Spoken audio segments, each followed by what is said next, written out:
Hello, folks. Welcome to the Ward 4 meeting. We haven't had a meeting this big for a while, but welcome to Ward 4. I'm Councillor Richard Carpenter. I've been a councillor for many, many years. With me is my ward mate, Councillor Linda Hunt. We'll do questions. And we have Councillor Andy Samwell, who's in Ward 5, and Councillor Van Tilburg in Ward 5. They border the property, so they're here as well to represent the area in question. Okay, and I think we had Councillor McCreary and Councillor Martin were here, but they're here as observers.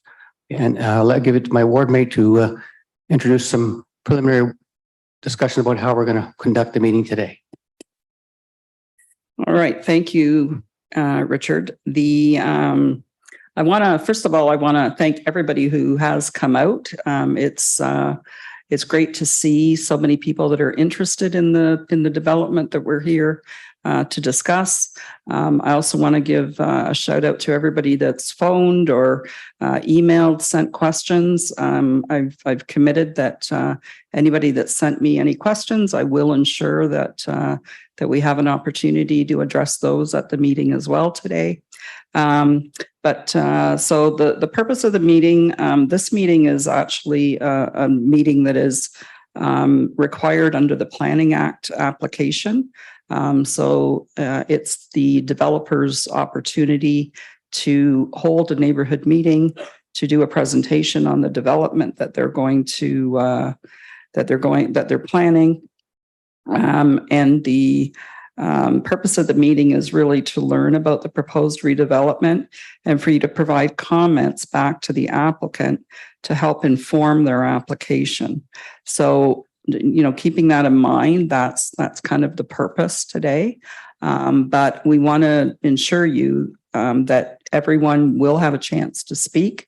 I know it says the meeting is from 6 to 9, but we're not kicking anybody out the door at 9 o'clock. We want everybody to have an opportunity to speak. And as I said, if you did email questions in advance or phone, text me, whatever you did, then we've got those questions as well. So just some rules of public meetings. All persons present shall use polite and respectful language and refrain from the use of any language or making of any gestures that are disrespectful or offensive. All persons addressing the meeting shall speak only on the subject in debate and shall not speak on any other subject. And no person shall applaud participants or in debate or engage in conversation or behavior that may disrupt the proceeding of the meeting. So with that, I am actually going to turn it over to Jeff Medeiros, and Jeff is the city planner that is on this file, and he's going to give a presentation from the planning department. And when that's done from the planner and we move into questions, we'll tell you how the questions process will work so everybody has an opportunity. Jeff?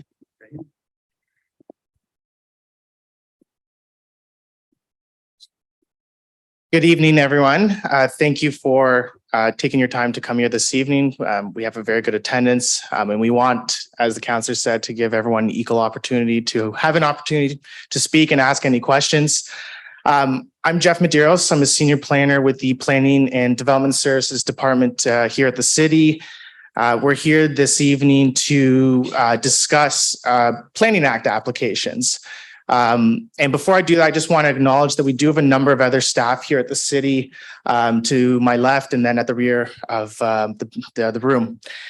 The Planning Act application. So what that basically means is the city has received 3 separate applications under the Planning Act, one being a plan of subdivision, an official plan amendment, and a zoning bylaw amendment. The details of those particular applications and what they're intended for. The agent will go into a little bit more detail about that. Just some housekeeping items for those that came in at the back of the room. There's sign-in sheets.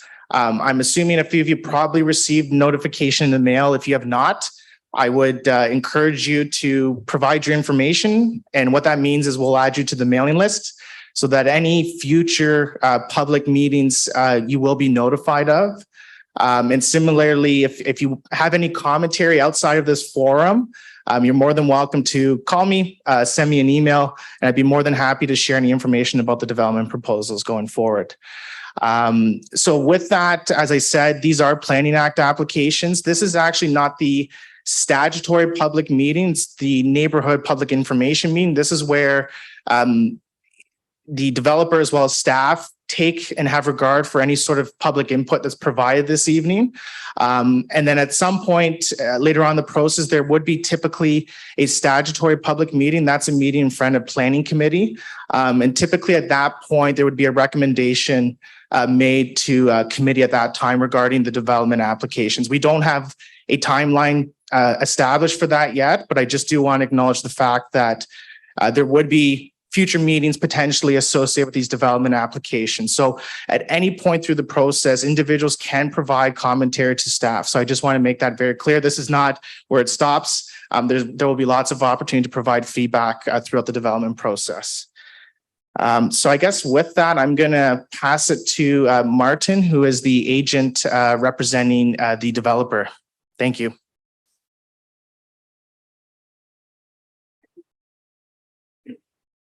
Thank you, Jeff.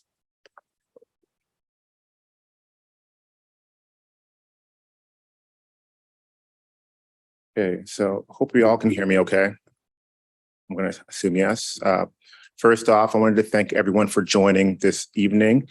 We do appreciate, on behalf of the developer, the applicant, hearing your feedback this evening.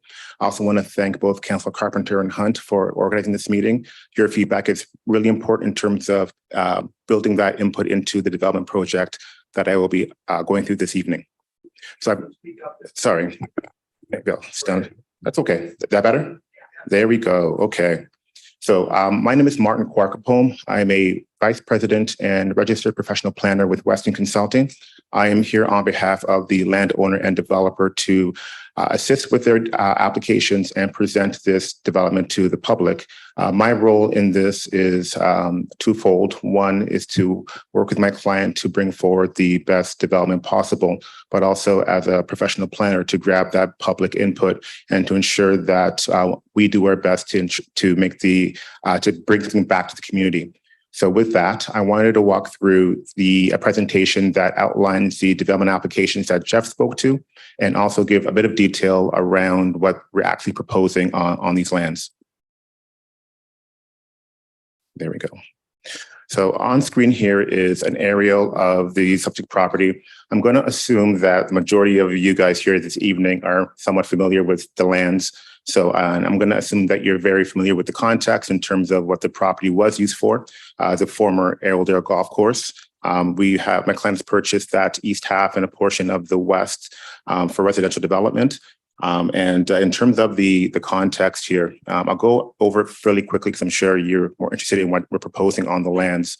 But in terms of the context, the immediate area of the property is really bounded by residential development. And we are looking to infill these lands with more residential development that is compatible with the community. In terms of the neighborhood context, this map or on the screen here shows what is immediately around the property, which is outlined in red. The text on the side outlines what is in the immediate community. So we've got residential primarily around the property to the east, west, and south. As you go north, again, you get into more of an industrial and commercial neighborhood where there are commercial uses as well as industrial further north. And the green areas on the map indicate all the open spaces that are existing in the neighborhood. What is not shown on this map is the planned park that is to our immediate west. Now, in terms of the development applications that we've brought forward, we have submitted 3 Planning Act applications, the first of which is an official plan amendment, the second is a zoning bylaw amendment, and the third is a draft plan of subdivision. And the next few slides will detail exactly what those applications intend to do. The first one that's on screen here is the official plan schedule. The subject properties there are outlined in red. They are designated parks and open space in the city's official plan, and that use does not permit residential. The applicant is seeking to change change that designation to residential area to allow for residential uses. The next slide outlines the property as it relates to the city zoning bylaw. Again, the zoning is consistent with the current official plan designation, which is open space. And this particular zone, the OS1 zone, permits parks, private areas, agricultural uses, and golf courses, which is, again, consistent with the former use of the property. And as part of the zoning amendment application, the applicant is looking to rezone the lands to various residential categories listed on screen. I'll go through them rather quickly. These zones are intended to represent the different types of housing that are proposed. The R3 zone is intended to reflect the single detached that's proposed. The medium density zone is intended to reflect the various townhouse built forms. And then we've got the high density zone, which is for the proposed apartments. And that open space zone, that OS3 zone, is intended to reflect the stormwater management pond that's proposed in the southwest corner of the lands. Okay, so into the fun stuff. So on screen here is a representation of what the developer intends to build on the property. It consists of different types and varying types of housing, including single detached, traditional townhouses, stacked townhouses, dual frontage units, and of course the larger mid-rise buildings that are proposed along Elgin. So looking at this slide here, it's color coded, and I will be going through each type of housing in a bit more detail to explain and provide a bit more understanding of what each of these different kind of zoning categories intend to provide. But this slide here gives a good overview of what the proposal is in terms of where the different components of the development are laid out. There are open spaces, there are connectors, there's new types of roads that are proposed, and I'll be walking through all of that on the following slides.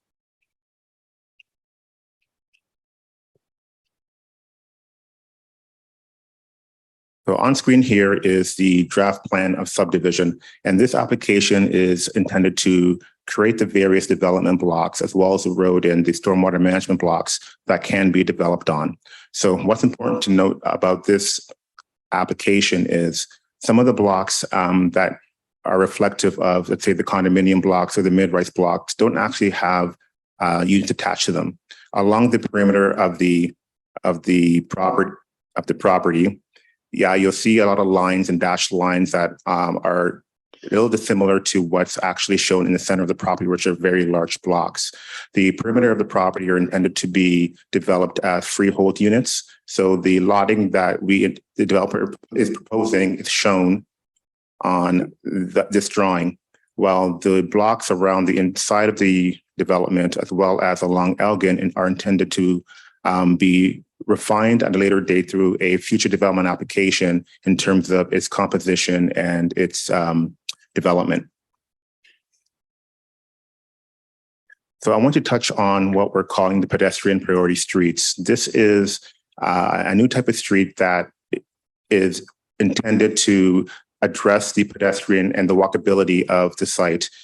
We have the benefit of having that new park next to us to our west. So we wanted to make sure that we provided an interface and connection to that space as it develops over time.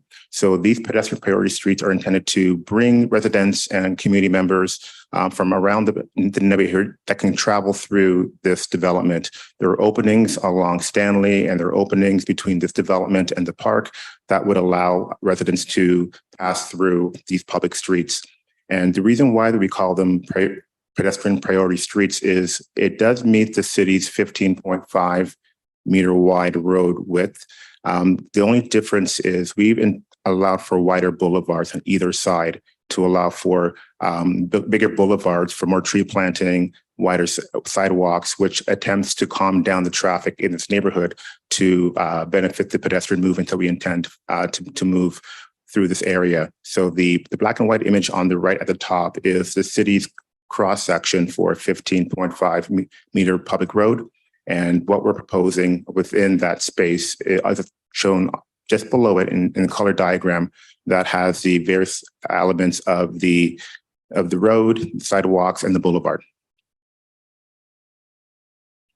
Now we're jumping into the different type of units that we're proposing. And they're on the boards on the side here, but I thought it'd be helpful to walk through the various different unit types because there are proposed quite a few different ones. So what we're showing here outlined in red are dual frontage, single detached units.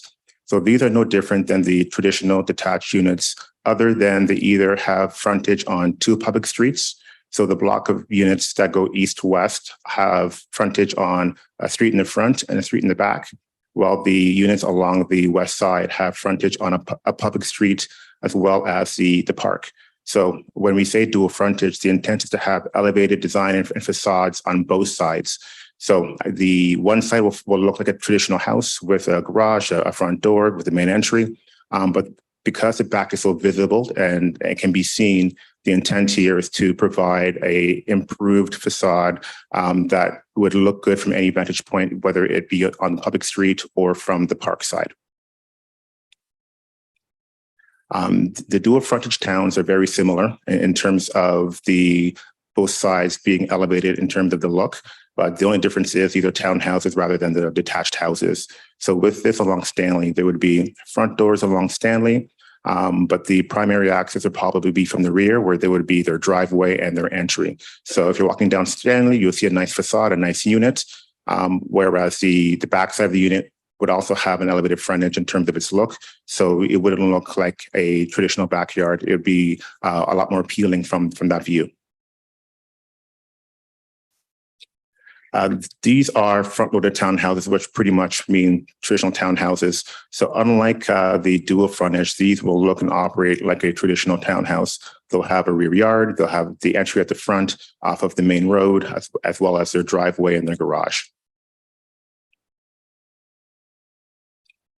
These are rear-loaded townhouse blocks. So this is, if you go back to the draft plan subdivision that I mentioned earlier, and unlike the townhouse that had all the division lines on the blocks, these are separate blocks that will be developed at a later time in terms of their composition, meaning we'll create the block now as part of the subdivision application, but there would be a further application submitted to the city, a site plan application that will provide the exact details of how those lots will be configured and accessed, and the design of those blocks will be dealt with at a later stage in the process.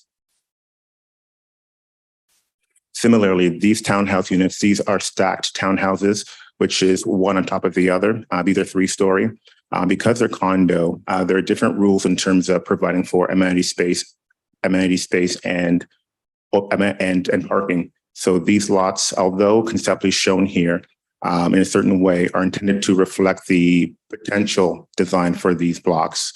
So there would be another application process for this, where we would file a site plan application to show the city exactly where the parking is going, how we meet the zoning bylaw in terms of setbacks, and those will be approved in terms of the development of those blocks at a later date.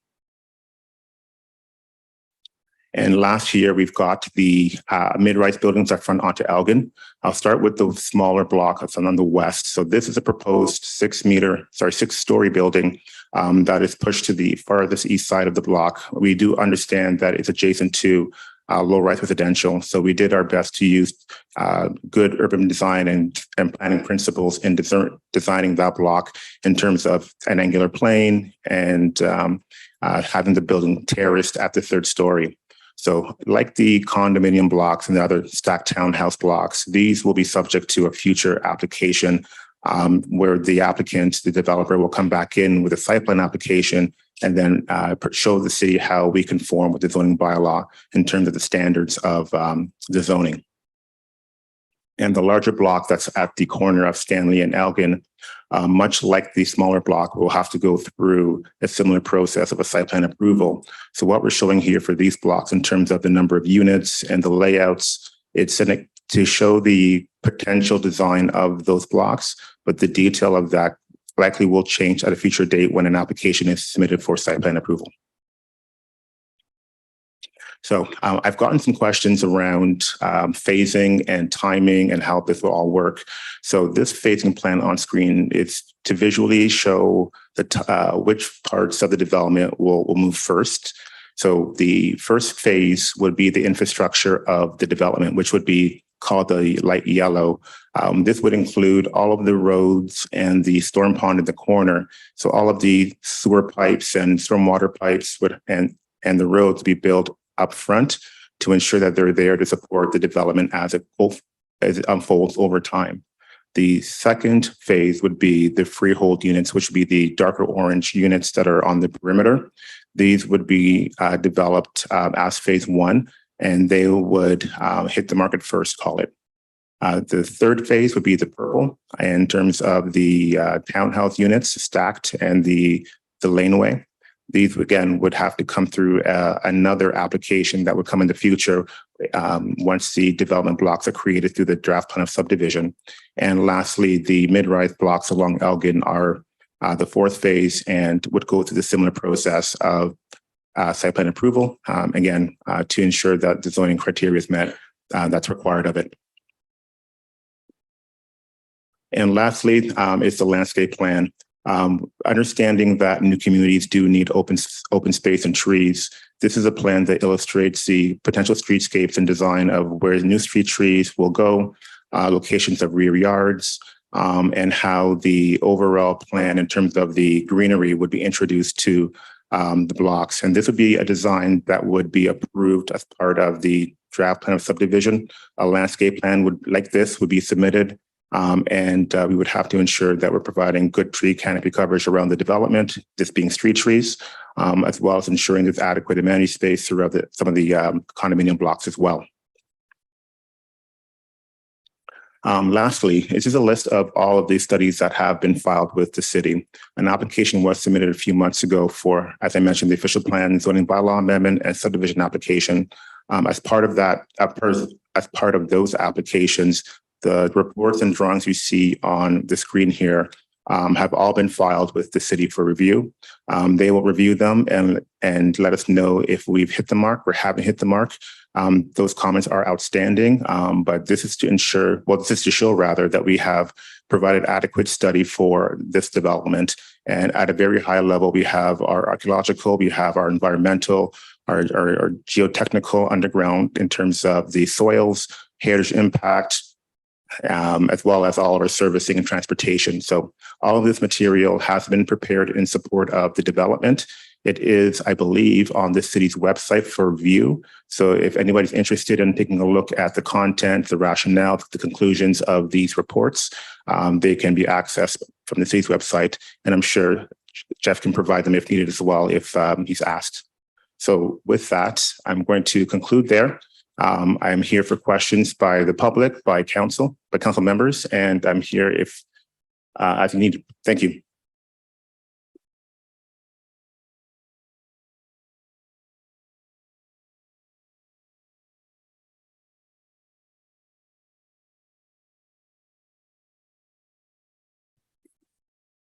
Thanks, Martin. Just a few things I wanted to acknowledge that I had missed before during my presentation. This is a hybrid meeting, meaning that we do have 2 attendees that are registered online to speak. So seeing that there's a larger group here at City Hall, I'm going to suggest we field those questions first, and then we will move into question period for individuals that are here. In terms of general format, the ward councillors will be sort of facilitating the discussion in terms of individuals coming up. I'm going to suggest that residents that are here in attendance that do want to ask questions or have any comments, that you would come to the table and turn on the microphone so that it can be recorded. This meeting is being broadcasted live on YouTube and is also being recorded. The other thing too, unfortunately, staff or the agent specifically may not have the answers to all the questions tonight. And that's okay. But what staff are suggesting is that if your questions may not be answered this evening, the agent and staff are listening to you loud and clear. The agent will provide a response to any particular comments that are not answered this evening. So I just want to acknowledge that. And I guess with that, I'm going to leave it to Councillor Carpenter. Thank you.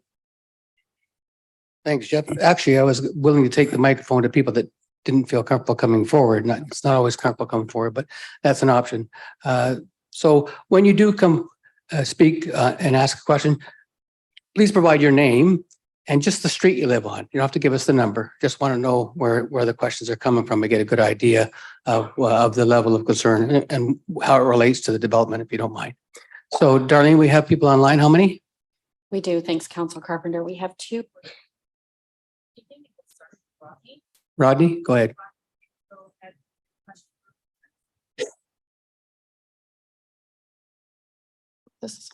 Can you hear me? Yeah. Rodney, can you go ahead? Can you hear us? Rodney, you may be muted. It happens to us all the time. You may be having technical difficulties. We also have Stephanie. Stephanie, you can go ahead with your question. Hi there. Good evening. I live at the corner of Elgin and Stanley. I'd like to know in terms of parking with all of these new developments. I may have missed, he may have mentioned it, but I may have missed. How is the parking looking like for all these new developments?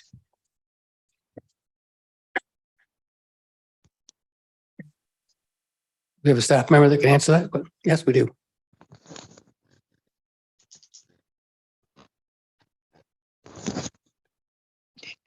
Thank you for that question. In terms of parking, all of the freehold units along the new roads will have their own private parking within the garages and within their developments. And all the condominium developments will have their own separate parking as per the bylaw. So the mid-rise buildings, as well as the stacked towns, will have their own separate visitor parking. That is not that's specifically for those development blocks. So at the corner of Stanley and Elgin, we've got that 8-story mid-rise with the townhouses and the 6-story. When that, if it develops as designed, it will have a mix of perhaps at-grade parking and below-grade parking.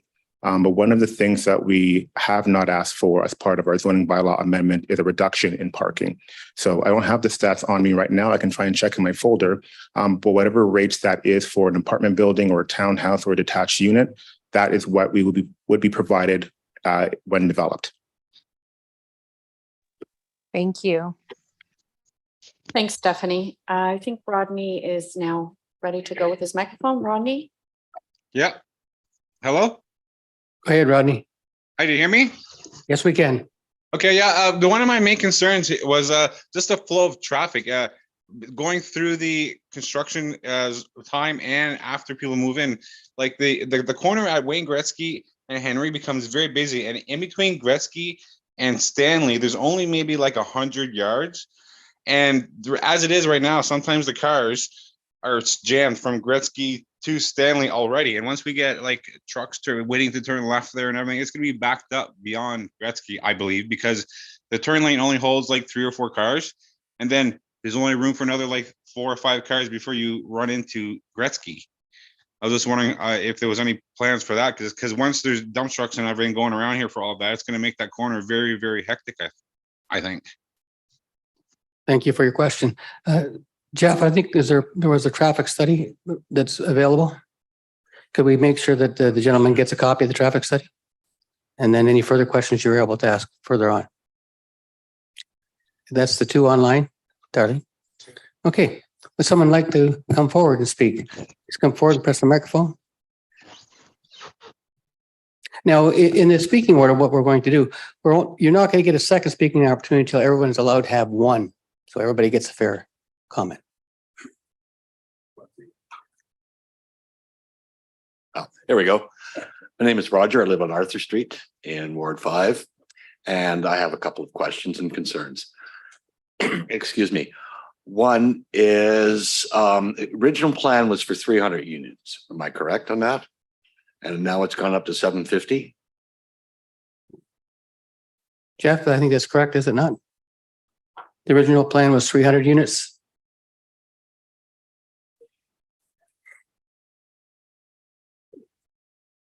The first iteration. Yes.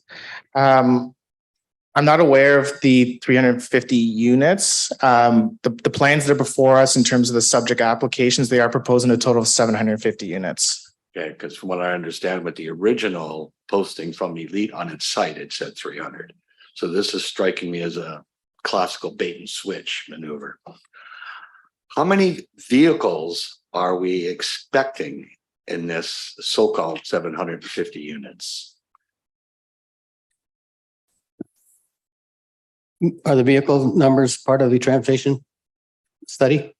We can make sure we provide that to the gentleman. Because I'm suspecting that the majority, vast majority of these units are going to be sold for people out of town and commuting, there's going to be at least 2 vehicles per unit. So that's 750, that's 1,500 vehicles in that small contained area that can't handle the existing traffic as it is. And there's probably going to be more because a lot of people are going to be commuting. They have families and what have you like that. I don't believe that has been included. Apartments that we're talking about, it was 6 to 8. They say 6 now, but it's going to be 8. And Elite has a great history of doing more bait and switch like they did in Hamilton. All of a sudden there's large towers there that were not part of the original plan. I'm afraid I don't trust them. I don't trust them one bit to do anything. And it's going to expand more. It's going to completely ruin that area. It's going to be devastating to all of Brantford. It's going to have a ripple effect everywhere as this traffic tries to get somewhere. There's no real, I guess there is close grocery shopping and what have you there, but it's going to be such a huge impact on everything. Is there going to be any improvements on the general infrastructure? The roads, like I said, can't take it as it is right now. What's it going to do with emergency services? Are we getting more firefighters? Are we getting more paramedics? Is the hospital, which is already, I don't have to, everybody knows this, the hospital right now is devastated. It can't handle what it has. Oh, but we're adding 750 units at, let's say 3 people per unit.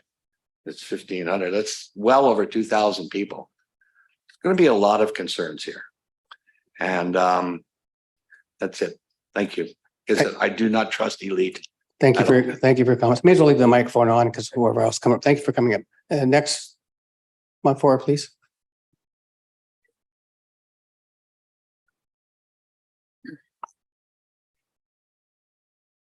Hello, my name is Marilyn and I live on Arthur Street in Brantford.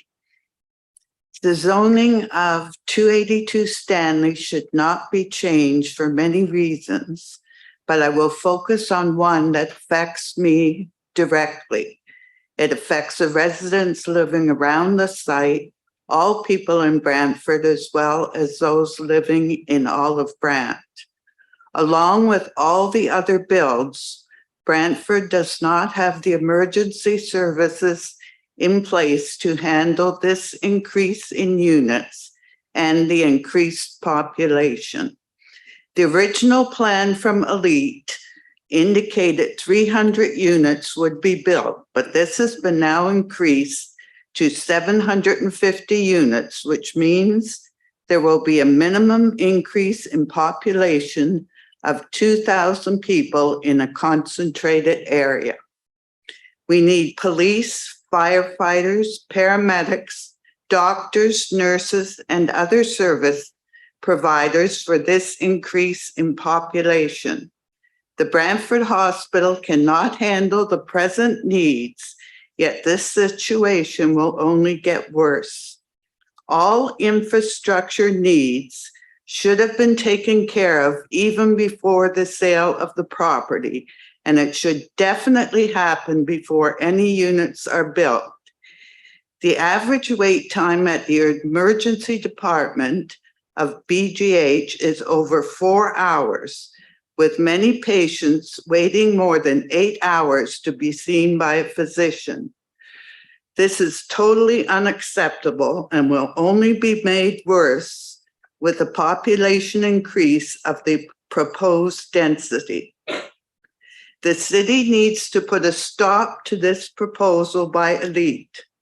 Possibly in 2029, if the needed emergency services and infrastructure are in place, the city can consider rezoning and allow housing to be built on the site.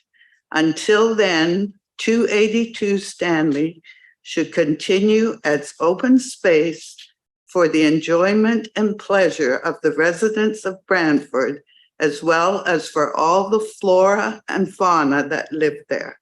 Thank you.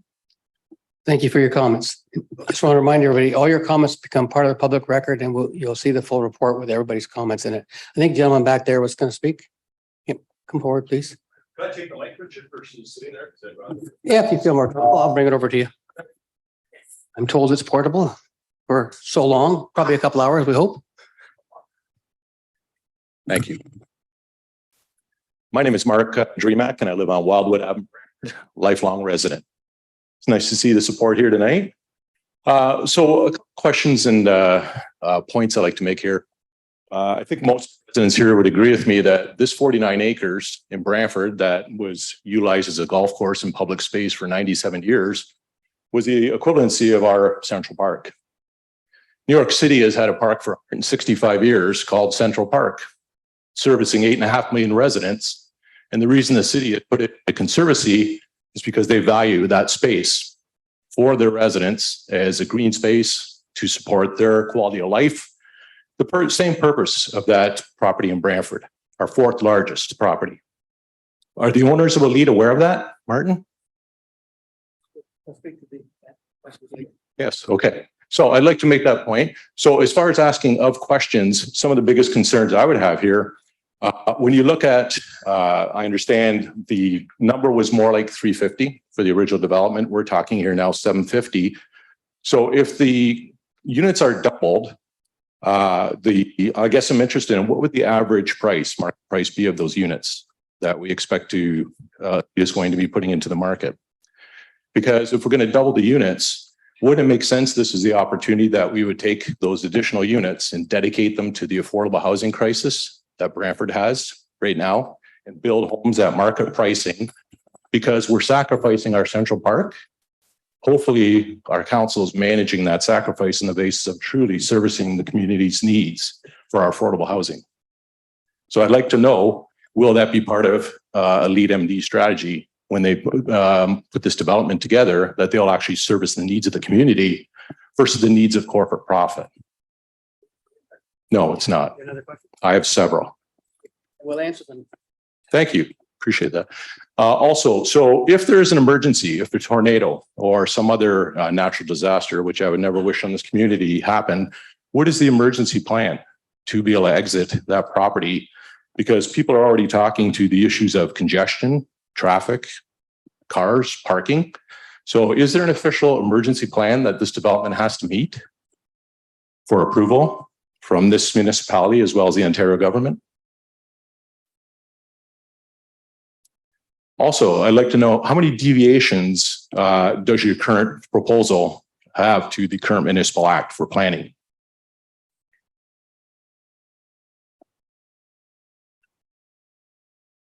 Am I limited to the number? Okay, I'm interested in understanding that. So, those are major concerns I think that most people in the community would have. And I guess what I'm also looking to is at the end of the day, when these properties are marketed, I'm very interested in what are the top 3 benefits of this development to Brantford. I'd like Elite to define for this community, what are the top 3 benefits of this development versus the current 49-acre green space that this community has enjoyed for 97 years. What is their justification in acquiring this property? Because they're not building affordable housing. So all the people here that live in Ward 4 and 5 are supposed to forego their lifestyle and the benefits of that property to the ward for an affordable housing development that actually provides what benefit to this community, I would ask. Yes, for now. Thank you. Thanks, Mark. And we're going to go through one round with all the questions first, and then we'll give the developer a chance to answer any of those that he can. And what can't be answered here, you'll get an email response to it. Somebody else next? You're coming up to the mic, or you? Sure. Okay, whatever's more comfortable. I'd rather look at people, but. Oh. Yeah. I guess. Actually, if you just put the mic there. Yeah. Hey, hang on a minute. Push a button. No, you don't have to do anything. Perfect. Everybody hear me? Good evening, ladies and gentlemen. My name is Tammy White and I live at 392 Rodden Street. I am adamantly opposed to any development going in at 282 Stanley Street. For those of you who are not familiar with the Airedale property, I am the house directly across from number 8T, or when I was a kid, it was number 1. I'm adamantly and wholeheartedly against the development proposed for the land across from my home. If it were to be developed across the street from your home, and I mean literally steps across from your home, you would be against it as well. It's not hundreds of feet away, nor do I have to stretch my neck to see the beautiful green space. It is right there in front of my window. Has been my entire life. I have lived on the home on Rodden Street most of my life. My mom moved into 392 Rodden Street when she was 5. She passed away last October, 17 days shy of her 94th birthday. So for over 89 years, this home has been in our family. Having Airedale across the street from our home is a valued possession. It was a place where young people learned to play golf. Not only did they learn the game, it was where the youth were taught respect, manners, and discipline. It was a rite of passage to toboggan down Devil's Drop for the first time. Full of fear, but once you did, you were somebody. You bragged about tobogganing Devil's Drop. Airedale is a part of who I am. A special place in my heart it will always hold. It was a place for a father and his sons to bond and share special memories that last a lifetime. Looking out my front window at a beautiful green space year after year and to hear that oh so distinctive sound of a golf club striking a ball has been music to my ears, a sound that is easily identified. Traffic congestion is a main concern. Henry Street has now been limited to a 2-lane from a 4-lane road to accommodate bike lanes that lead to nowhere. People are still using the sidewalk to ride their bikes. Have you been on Henry Street near Stanley and Wayne Gretzky between the hours of 6 a.m. and 8 a.m. at prime time when citizens are leaving work? When will the traffic analysis report be available? I now know it is available. When Costco was proposed for Wayne Gretzky and Morton, the city hired a consultant to do traffic analysis. It was determined that the flow and congestion was too heavy for this area, hence the new location was chosen. There is no report because they already know the outcome of the analysis. The area cannot handle that amount of traffic. Have you considered the infestation of rodents that is going to happen once the digging commences? I, in the last 6 to 8 months, have captured, one way or another, 20 rats. Again, stating that I have lived in this house most of my life, I do not recall, aside from one time, having a rat in my home 30 years ago. Airedale has become a breeding ground for rodents and rats. I've had clothing chewed. They have chewed through plastic containers of dog food. They are filthy and carry diseases. Laying in bed at night, hearing a rat chew at the structure of your home to make its way into your home leaves for many a sleepless night or disturbed sleep at best. It's only going to get worse. Who is going to be responsible for the exterminators to alleviate the hundreds of thousands of rats that have tunnels and burrows throughout the 49 acres of land? It is a little frightening and daunting to be removing articles of clothing from a laundry basket and finding a dead rat mixed among your articles of clothing. Have you considered the health effects on the residents of the neighborhood with all the dust, noise, heavy equipment, etc.? Dust that will be in the air for months and months. Who is responsible for cleaning my home every week? The proposed population inhabiting this development is major in a small space for this neighborhood. Where are the children going to go to school? Students in Brantford are already being bused to other cities. What about infrastructure? Sewers, pump stations, emergency services? Is the developer providing funds for these services? Are there going to be police patrolling the area on a more consistent basis? I'm reluctant and leery of beautifying my home in fear of the homeless coming with their shopping carts. And they are shopping carts because they are shopping for items from the houses to feed themselves and their addictions. Their addictions and then themselves. I've worked hard to obtain my possessions. I don't want theft in my neighborhood, nor would you. Original development plan has now changed midstream and developer wanting more housing. So the Consolation Park will be much smaller, if at all. What is the additional cost to the developer for additional acreage? Why haven't the constituents been notified of these plans? Bait and switch at its finest, deceit from the city again. The initial ruse for selling the land was due to affordable housing crisis. How much affordable housing is going to be available in the development? Lying to the citizens to obtain the sympathy vote to justify the sale of Airedale. When there is a crisis, The time to address it is now, not 10 years from now when you've collected taxes for 10 years and only a percentage of that tax will be allotted for the housing crisis. Can someone tell me what percentage of the taxes is going to be? I'm dead against rezoning Airedale for residential purposes. This neighborhood cannot handle the influx of people and vehicles. What is this development going to do to my property value? I believe my property will have less of a value with a 750 units across the street than it does with a beautiful green space. If there is depreciation, who will compensate me for this? Lastly, let's get to my mental health. The day the city removed the permanent fencing along Ron Street, only to replace it with temporary fencing at a great cost to the city taxpayers, unnecessarily, I might add, all they had to do was unlock a gate. I sat on my couch and sobbed hard. It was similar to grieving a loved one. It would never be the same again. My world and my memories have changed forever. A beloved green space, a mere chip shot away from my house. Thank you for listening to my opposition of rezoning the property at 282 Stanley Street that will be forever known as Airedale.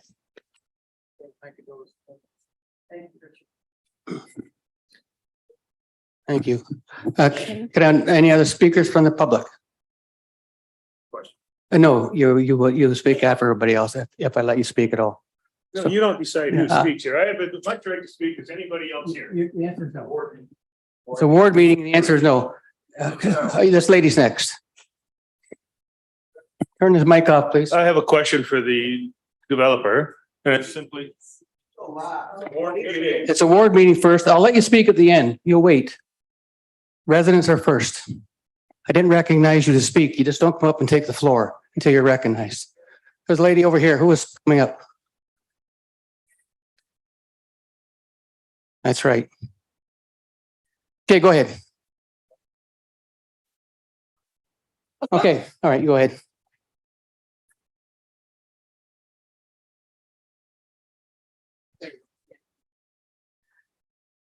Good evening. My name is Lisa Harding.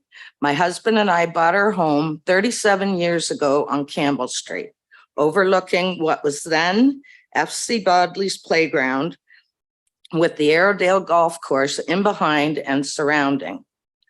What a view. The peacefulness that alone provided. The quiet neighborhood with very little traffic or noise due to our dead-end street. Our little piece of country in the middle of the city. Our beautiful view of the golf course, the lush green grass, the rolling hills, the abundance of healthy, mature trees and bushes, and everything that offers. The many sightings over the years of wildlife, deer, ducks, fox, wild turkeys, and bald eagles, to name a few. The opportunity to teach our kids the game of golf or the fun we've had tobogganing down those hills, all in our own front yard.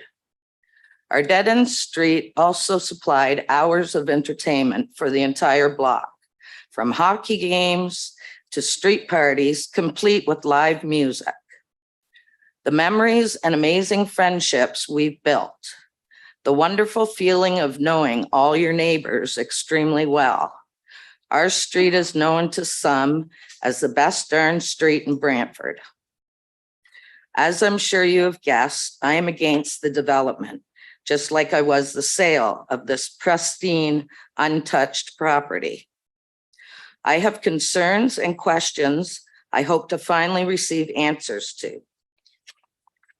This development will drastically change life as we know it on Campbell Street. Our view will be forever changed to the sites of a gigantic structures with pavement and cement everywhere. Our ability for whole street get-togethers will abruptly end. Life during construction will be a complete and utter disruption to our lives.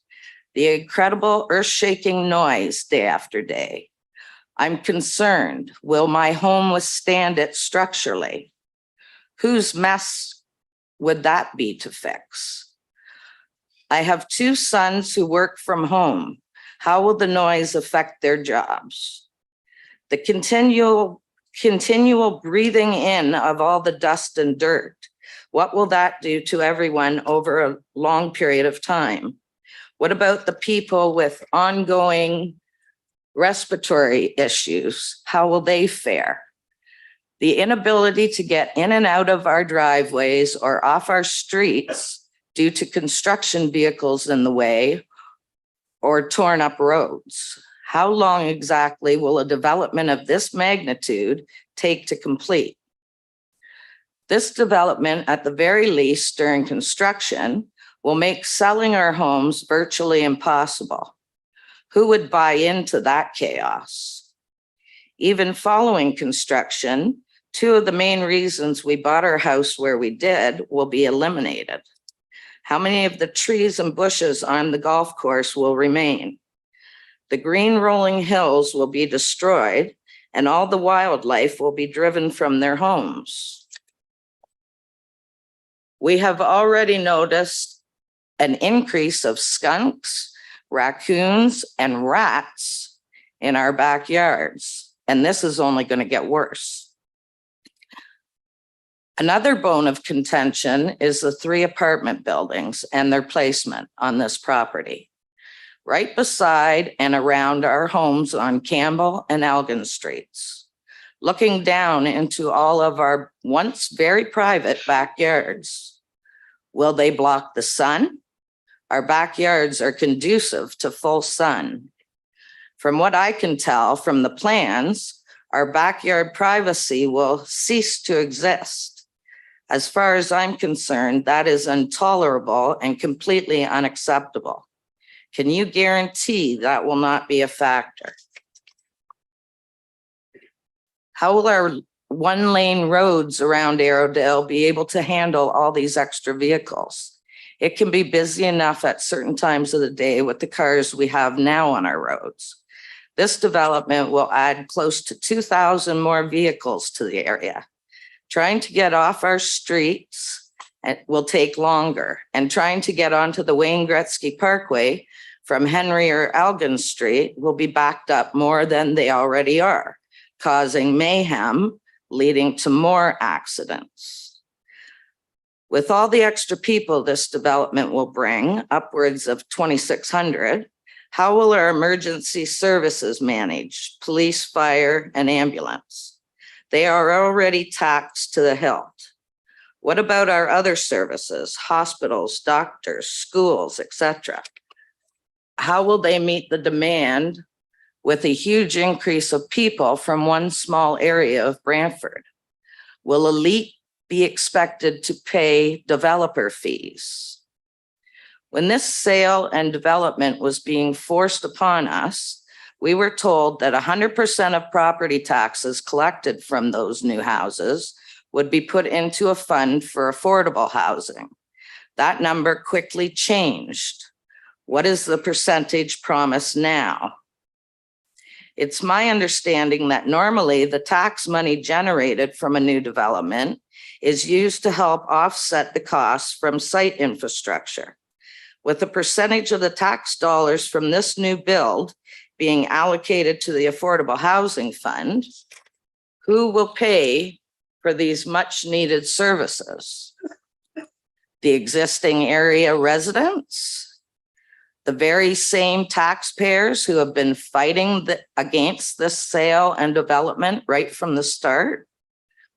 Furthermore, originally we were told this development would hold approximately 300 housing units. Now that number has more than doubled to 750 units. That's an enormous increase. How many more surprise changes will be thrown at us throughout this process? Will we be able to speak to each one? More people equals more problems. Many of the people buying these properties will be coming from outside of Brantford. How much more crime will be brought into our community or our city due to the influx in population? This is not the only new housing development taking place. They are going up all over Brantford. In my opinion, elite developments already made a killing on the purchase price. 1 million below asking when everything else was selling above. Why? I also believe they will make an even bigger killing once all these properties sell. My best guess would be between 300 and 400 million in profits. That's huge. So we all know who the real winners are with the sale and development of this land, our land, elite developments. Again, I ask why? Why are we going out of our way to make this company millions? My final question is, how will the people, in particular, the long-term residents living around the golf course, or all the people that have ever used the golf course as their leisure activity, how will they benefit from this housing development? We've listened to the many ways or different things people will lose all evening, as well as all the headaches and nightmares a development of these proportions may cause. What will the people gain from this development? Anything? Thank you for your comments. Next speaker, I see gentleman in the red. Yep.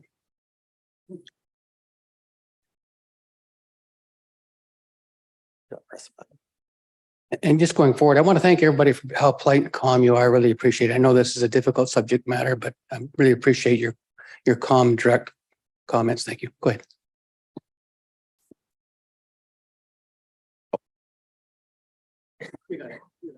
Hello, my name is Trevor Doctor. I grew up on Bruce Street. My family has been in Brantford in that area on Bruce for the last 35 years. And I've recently moved, but I still live in Ward 5. I'm strongly opposed to the rezoning and the selling of Arrowdale, or 282 Stanley, I guess. Sorry, I didn't have anything prepared. I want to know about the population, like about the jobs and everything that's going on with what the future plan is for that area. Where it seems City Council is trying to bring in people from the larger cities and that, and like white collar position jobs, whereas Brantford's always been a blue collar city. I work as a metal fabricator. I'm 36 years old almost, and I do not own a house. I'm probably never going to own a house until I'm probably in my 50s or 60s. Anyways, my comment is just how are, like, if you go on Indeed, you can see thousands and thousands of jobs that are not being filled right now here in Brantford. And why is it that City Council is trying to entice people from higher socioeconomic classes to come to Brantford when Brantford's always been a working class city? It's not going to be a white collar city. I don't know. But anyways, I just want to know how many of these units are going to be bought and then sit vacant, and the owner of the building is just going to hold on to them and wait for them to be flipped. We're seeing this right now in like Toronto and other larger cities where condos and high rises are being sold, and they're just sitting vacant. No one's living in them, and they're just waiting for a prime time to flip them. That's it. Thank you. I know it's not easy. Come up and speak. You did a fine job. Anyone else wish to speak? Yes, please come forward. And then the gentleman at the back after that. A lot of my questions have already been said, but my name is Barb Fleming. I live on Campbell Street, right next to Block 15, which is one of the areas for rezoning. I strongly disagree with the placement of apartments right next to my property, which will block the sun from my yard and my pool and ruin my privacy. I totally disagree with the rezoning. Why was there no consultant from the property owners before the sale? Why Arrowdale? Why not load up other areas in the city? Note that February 2020, 7,817 Brantford people opposed the sale. And there could have been more, but COVID restrictions stopped us from going door to door. Why is there no consideration for what people in this area want and will have to go through? And then again, the original plan of the 300 units built, but plan shows 750. The city is not prepared for this. The city is not prepared for the increased traffic, policing, firefighting, ambulance, paramedics, and doctors. Not to mention schools, water, and sewage, let alone snow removal. Will the people that live in the area be compensated for the noise and destruction, for the loss of trees, wildlife, for the loss of property value, for the destruction from mice and rats that are already invading the surrounding homes? Did not even think about the people in the area who will be going through. The mayor has already said that the property taxes will increase. This will put it right up and over. For the reasons I object to rezoning and would like to stay as an open space. There's now 750 units times 2.5 cars per unit at 1,875 cars, not including visitors and established vehicles using surface roads. How will these roads handle that much potential traffic?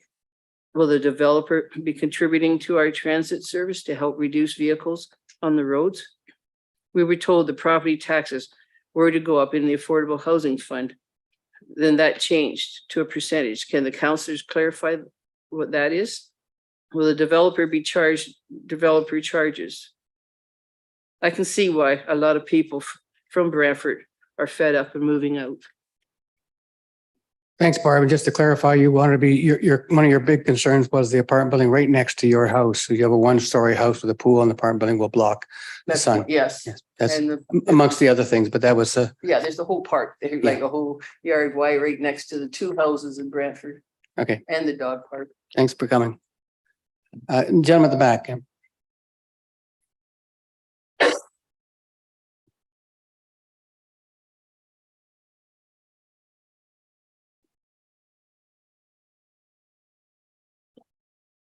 CMC Adili on behalf of my parents that live on 124 Henry Street.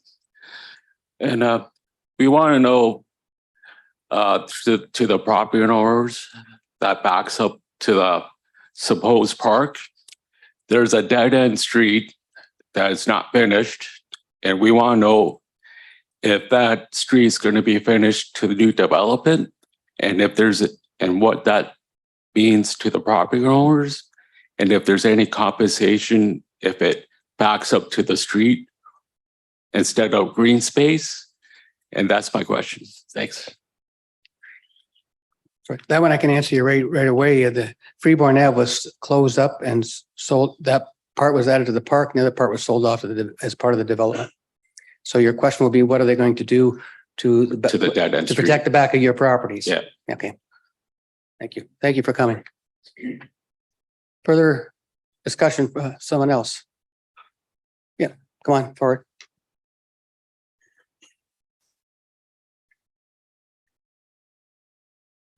And to those of you who are wondering, I'm not going to share my coffee with you. Sorry. Mr. Moderator, representative of the builder and all the fellow citizens of Brantford. My name is Sandra Bigger. I live at 92 Superior Street, Brantford, which is Ward 5. And I've been fighting this for years. I went through the whole process back when we went to Sanderson Center to get this thing stopped, and it stopped. And then all of a sudden it came back. This has been a very long, arduous fight that a lot of people have been going through for many years now. Since it seems as if we've got to live with the changes that are coming, what I'm concerned about is the environment. I haven't heard anything about provision for electric and hybrid cars in this survey, solar power or electrification of the buildings. I realize that will probably come out in future meetings, but it's something that needs to be considered. I'm concerned about the green space. I look at all this pavement that's being shown on these plans, And there is very, very little green space being shown there. I also would like to ask the developers, how many mature trees are there actually on that golf course that are going to have to be pulled down? You'll be amazed at how many trees there are. It's beautiful. It's full of trees, and they're all mature trees. What are we going to do to replace those trees? We need them for the environment and for the carbon. What are we going to do about the trees? The other thing I'm concerned about is the topography of that particular piece of land, because it's a beautiful flowing land that goes down, but the water is going to flow to the bottom of the land. And who's taking care of the provisions of what that park's going to look like after all this building happens? I haven't seen anything that demonstrates the topography of this particular section of land. When we're looking at the plans, it looks like it's all one level. And you and I both know there's going to be a lot of earth moving in order to set homes in level streets in that particular building. Has anybody looked at what's going to happen and what impact it's going to have on the whole neighborhood? I look here and I see narrow streets. What are we going to do for garbage collection? Garbage day will be a nightmare on those small streets when they're bringing all the garbage out to the curb. And snow clearance will also be very challenging on the streets that we're seeing presented there. It's very, very tight, or at least it appears to be. Another concern is schools. There's one school in that area, basically. What are they going to do about the children that are going to come in that are going to need to be schooled? I'm concerned with the Canadian Tire property for the same thing, the former property. Where are these kids going to go to school when it's time for them to go to school? We close schools. We aren't opening schools. So where are we going to put these students that are going to require schooling? I would urge everybody to take a really hard, long look at this, considering the environment, considering the impact on the neighborhood, and really look seriously at how this is going to function before we start getting ourselves in so far that there's nothing they can do to improve it, and then having to go back and retrofit and make improvements after it's all been taken care of. I urge you to look at the environment, look at the parking, look at the traffic, look at the green space. Just look at the plan that we've set together before it's too late to do anything about it. Thank you for coming forward. Yes.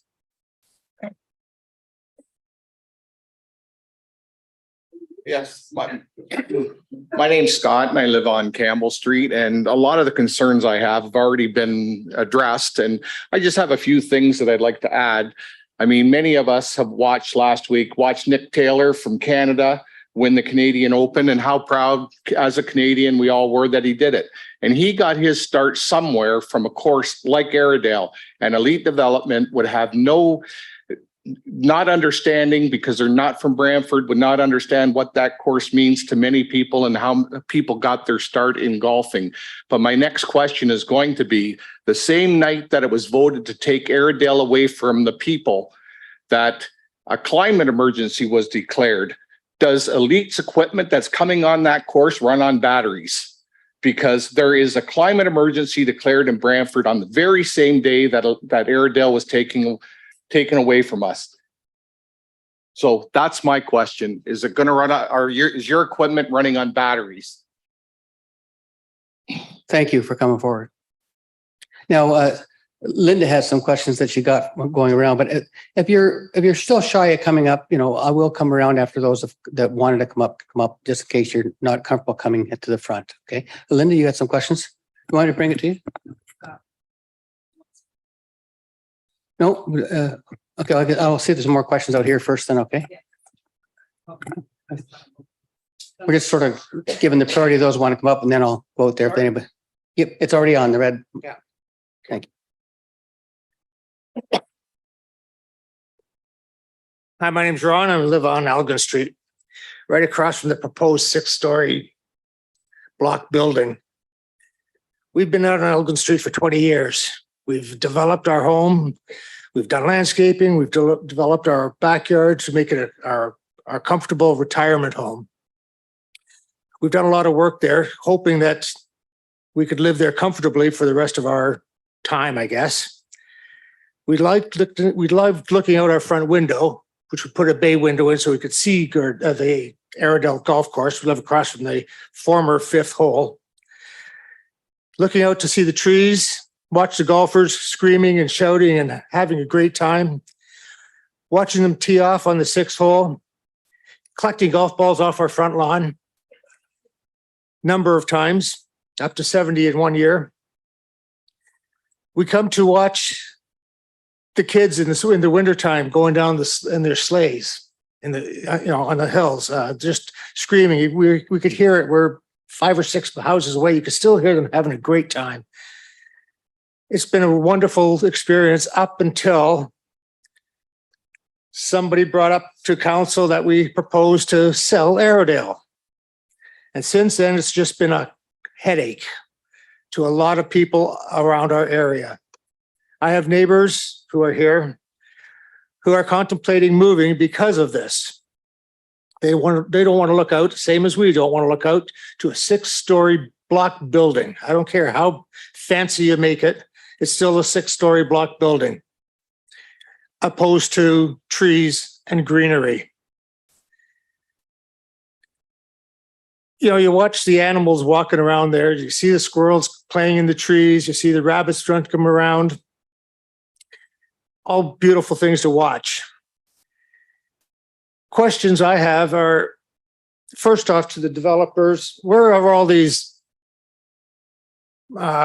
PowerPoint presentations posted so we can see the indexes, so we can see exactly what they're proposing instead of hiding it between little tiny words, little tiny blocks that we can't see on the screen.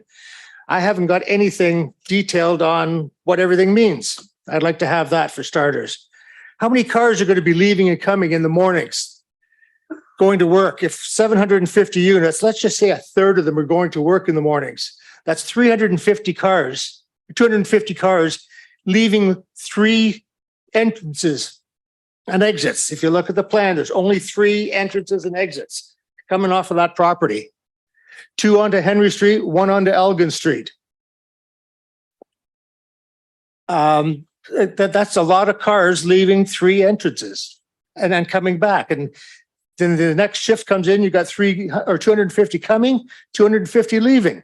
That's ludicrous on those streets. Right now, Elgin Street is the main drag for fire, ambulance, police. You hear it all the time. They're going through there like crazy. What's going to happen when you have all the cars parked on the road?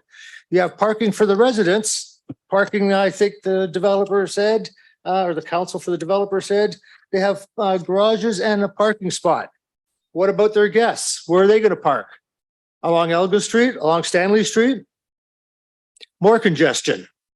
On our side of the road, on the other side of the road, you know, they're going to have people parked in front of our home, so we can't have our guests there. It's crazy. It's ludicrous. I have one question about this, and I'm assuming that what the word means is, where is it here?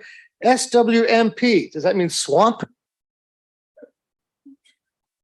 That means stormwater management pond. A swamp, right?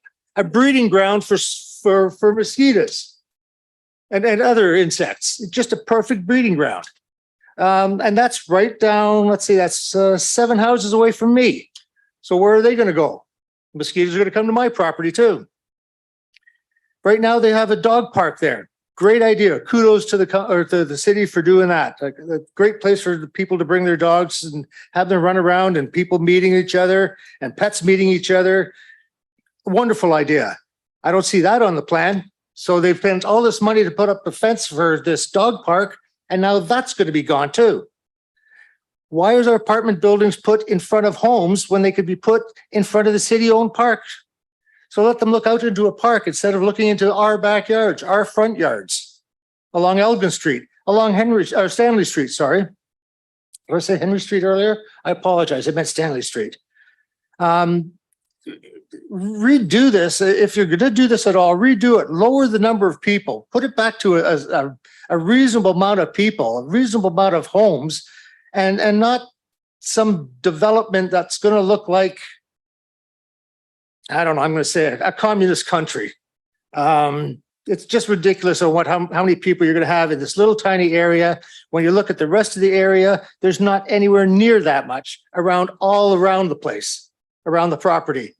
I don't know the numbers, and I'm sure it's only a third or maybe even less, maybe a quarter of the people that you're planning to put into a small area that is around Henry Street, Rawdon Street, Campbell Street, Elgin Street, Stanley Street. It's crazy. I'm totally opposed to it. My wife's totally opposed to it. I hope somebody changes their mind and, gets their head straight, moves the building, put it someplace where it's not going to interfere with the residents that are there that have beautified their homes and have lived there for 20 years or more, some not quite as long, and put it somewhere where they can appreciate the fact that they have a park to look into or onto instead of just somebody else's home. And that's all I have to say. And the only other thing is shame on council for going without talking to people. Thanks for coming. And I remember getting a few calls about those errant golf balls, and I'm glad you're taking it in stride. It's part of the memory. Yeah. Yes, I remember. Thank you. Any further comments? Back at the back. Come on forward, please. Okay, you go next. If you want, you can come up and be ready in the next one. Oh, that's fine. Okay, go ahead. Good evening. My name's Walter. I live on Bruce Street and have lived there for the last 35 years. All I can say is shame on elite and council for allowing this to happen. We still don't have. Miss Martin, I believe his name is, stood up here. I think the name was Martin. Yeah. Stood up here and says right now they're pending 6-story apartments, but they're going to come back when it's the proposals and all this, if this gets approved, and probably bump them up to 12, 15 stories. There's nothing to say right now that that's going to stop at 6 stories, which is still a shame. Shame on whoever's involved. Thank you for coming. That lady was coming forward off the far right over here. Yeah. Come on. No, don't be sorry. It's a public meeting. Everybody has a right to speak. Don't worry about being good at all. Just say what you need to say. And it's okay. It's all being recorded. My name's Joy. I've been a Brantford resident all my life. I grew up on Dundas Street in the middle of the hill. 8 years ago, I had the opportunity to buy a small Brantford cottage on Elgin Street. And my house is directly out front of the par 5, which is going to be a not so nice looking apartment building. I don't find any apartment buildings, no matter what you do to them, are nice looking. Over the 8 years that I have been neighbors with Ron and Darlene, they have watched me beautify my house. I've watched them do the same thing. I've watched new people come in. And now, again, we're going back to a 6-story apartment building, 8-story apartment buildings as you go up Elgin. We hear a lot about what is unacceptable, but I want to know why this Brantford and the builders think it is acceptable and why we should accept that plan. And then you send me something in the mail that looks like this that I can hardly read or make hide nor hair of. That's also unacceptable. And all of the cement that you're putting in this development, my question is, did you build that park for us or did you build that park for the development? Right? And what about that dog park? What was it, 10 people that said they wanted a dog park? I'm sorry, I don't want a dog park in my neighborhood. We have plenty of land for our dogs, but I'll tell you, I am a hardworking person. I pay my taxes. I paid taxes to live across from a golf course that's not even there anymore. Did you lower my taxes because I don't live across from a golf course anymore? Did you? That's my question. And are you raising my taxes because I get to look at an apartment building. Any way you look at it, that apartment building, or to line that beautiful street with apartment buildings, is unacceptable. But you tell me why you think it's acceptable. Thank you. And of course, all these questions aren't to Councillor Hunt, neither to the developer. Any? Yeah, come on forward.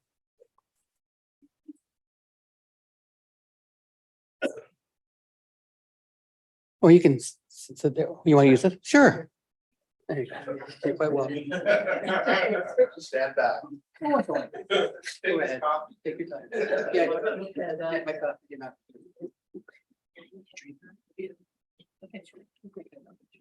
Sure.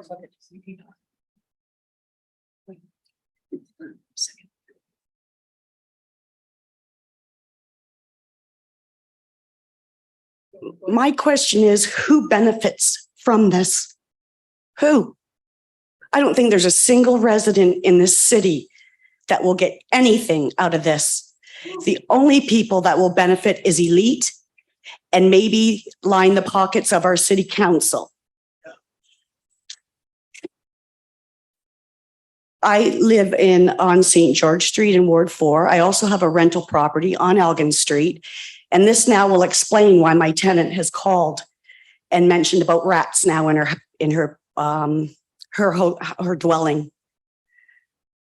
Where's the green space? If you look at that picture, we need a canopy. We need that oxygen. We need the animals to be safe. What about mental health? Has Elite even thought, or our council even thought about the mental health of our people? You can tell by what's going on in this room. It's affecting everybody. And I did not expect to get up and speak. And I'm sorry, I'm emotional, but I am a passionate person. And this is the ultimate betrayal of the citizens of this city by our council. Like they say, you put up a dog park for 10 people. That was just to pacify some people. That's all that was.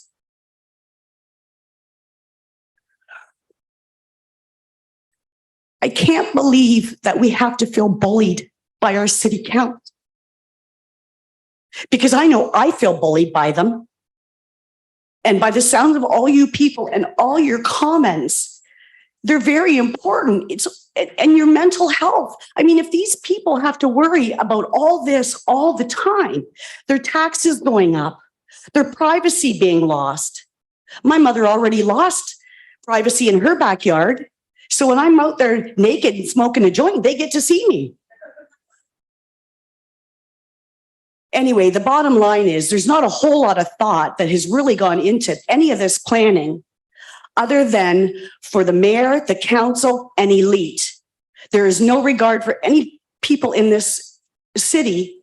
And I just think it's absolutely pathetic. And it's very unjustified. And I'm going to ask Elite and the people on council, if this were happening in your backyard, what would you do? What would you do? And apparently Martin was heard of saying that if you don't like this, wait till you see what's coming. So my question is, what about the mental health of people? And I hope somebody has an answer for that and what they're going to do to help these people with anxiety and depression after all this crap goes through and what they've already been dealing with. Thank you. Thanks for coming. I know that wasn't easy, but I appreciate your ability to. Was there anybody else that wanted to come on forward? Yep, at the very back.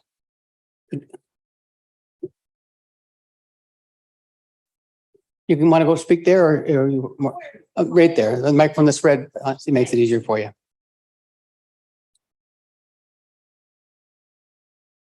Am I good? Okay. I didn't want to come today because I knew I was going to be too upset and too angry. But what has made me rush out of the house to show up here right now is that they are literally, as you guys are here in this meeting, ripping up the grass across the street. That's the level of disrespect that is happening to this neighborhood right now. And if this had have been, it's not just about the land and the property. I've accepted that this is going to happen, but the magnitude in which this is happening, the numbers in which this is happening is completely abhorrent. I can't say anything that anybody hasn't already said. What happens with all these kids needing to go to school? Where are they going to go? What happens with all the neighborhood and all the racket? I'm right across on Stanley Street in the townhouses.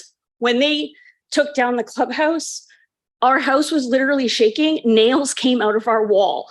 Okay, that's how bad this is. And now we're at the point where I'm sitting here listening to all of you, pouring your hearts out about how you feel about what's happening across the street. And I'm watching them rip the grass up because they don't give a crap about what anybody feels or how anybody thinks. And to be that level of disrespectful, to be doing it right now when everyone is here trying to express how they feel, there's no forgiveness for that. There's no remorse. There's no consideration. They don't care.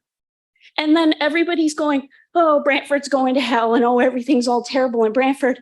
This is why. Because everyone's getting completely apathetic because nothing they say, nothing they do makes any difference.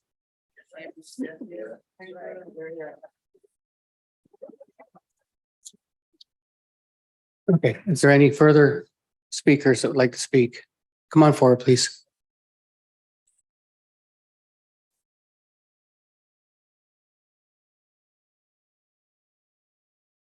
Hello, my name is Tatiana. I live on Stanley Street. I wasn't also going to speak, but I'll try to be short to make my point. I came to Brantford 11 years ago, and shortly after my daughter was born, well, the child, I wanted to go outside for her to breathe fresh air. And wherever I would go, except Airedale, but every other direction I tried, I seriously tried, every other direction I would take, I would go under the sun, always sun, sun, sun, no shade whatsoever. Years after, the doctors were even suspecting I had a skin cancer because of the sun effect. Luckily, it's not. But anyway, there was, yes, I wasn't a driver. So Mohawk Park, even though it was very close, I tried to go there. It took me 55 minutes to get there. And I also had my 3-year-old boy with me. Of course, after 55 minutes, he said, I'm not going anywhere. So I said, okay, fine, we'll go home by bus. So I took a bus and I thought bus number 9 will bring me right to Wayne Gretzky. Apparently, it's not how it was running. It goes right across the whole city. So I got home 1 hour later. So Airedale was the only place where I could be with my kids in a shaded area. And playgrounds are not considered because the playgrounds are noisy and my baby needed to sleep. So my question is, if you put the development there and across Stanley Street, new townhouses, so this whole green area will be gone for people like me, what are you going to provide instead? That's it. Thank you. So I heard 2 questions there. One about what green space is going to be replaced on, i.e. the trees. And there's a second question in there, I think, about how is public transit going to be improved with the increased population. I'm pretty sure that's how that came out. Anybody else that hasn't spoken? We don't have anybody else online? Okay, there you coming up. Thank you.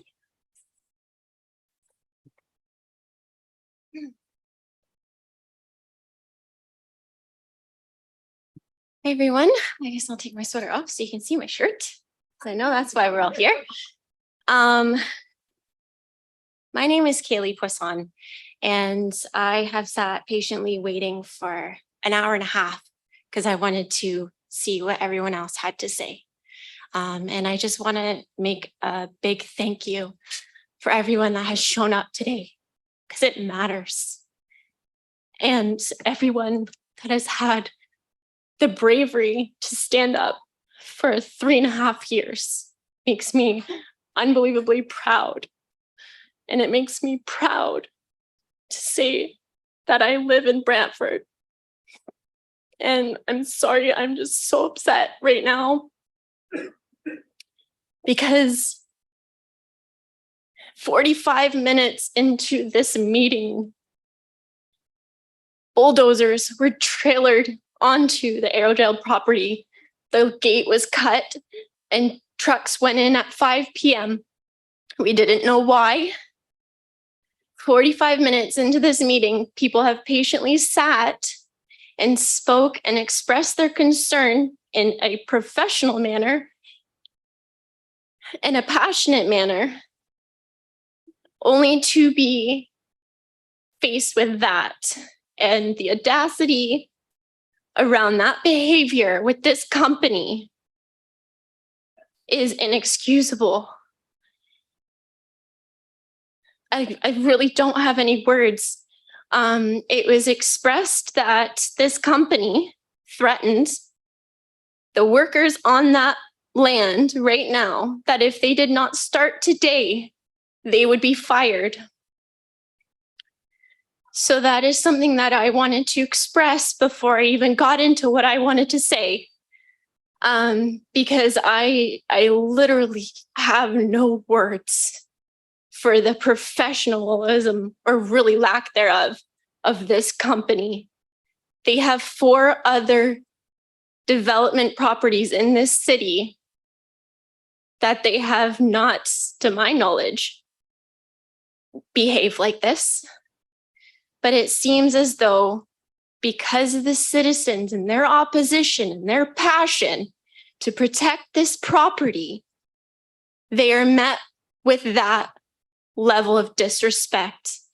And really, I just want to say that maybe we should take it as a compliment in all sense, because it shows that our opposition and our determination to see this property saved is bothering them.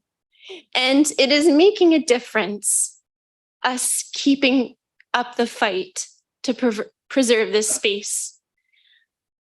We need this space for our kids and our grandkids and their grandkids.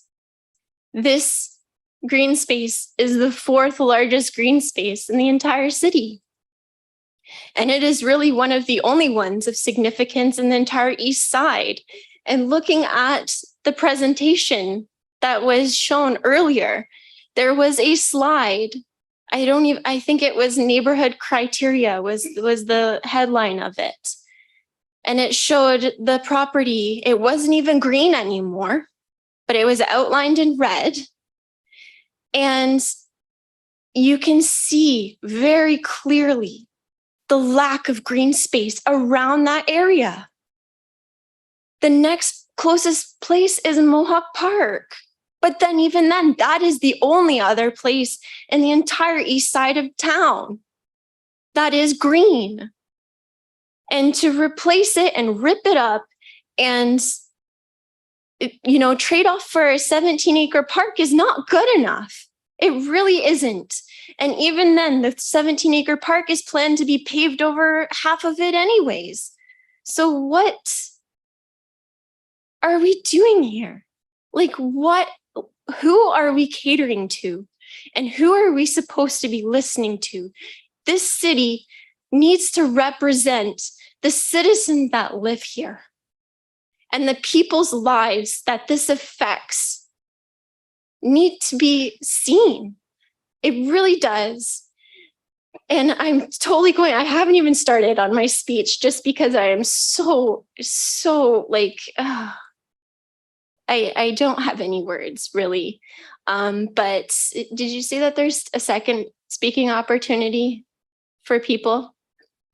Yes, I'm going to give the applicants, second. spoken for the applicant to come answer some of the questions, and I'll come back for a second round. Okay, I'm just trying to see whether or not it is best if I jump into what I had written and prepared to read today, or if I should. If you have a number of questions there, it'd be good. Yeah, to put I it, do. Be good to put it forward now so that the developer Okay, can try and answer. so I'll do that then, and I'll get into what I had prepared. What I want to say is that I obtained 37 documents that were outlined in all of the testing, the reports and stuff like that, that have led up to these plans, or really honestly lack thereof, because what has been announced today is that it's not even a complete plan. It's half of a plan, and site approvals are intended to be submitted at a later date. So I feel as though that really is just putting the cart before the horse, to stack on what is happening at Arrowdale as we speak right now. But I'll get into what I had originally planned to say. And it is long, but I assure you that it is on topic, and it probably expresses what a lot of people are wondering. So as I stated before, my name is Kaylee Poisson. I have grown up here since I was 3 years old, and I lived on Campbell Street for 20 years, right across from Arrowdale. I'm not a golfer, but I enjoyed seeing the enjoyment that property provided during this golf season.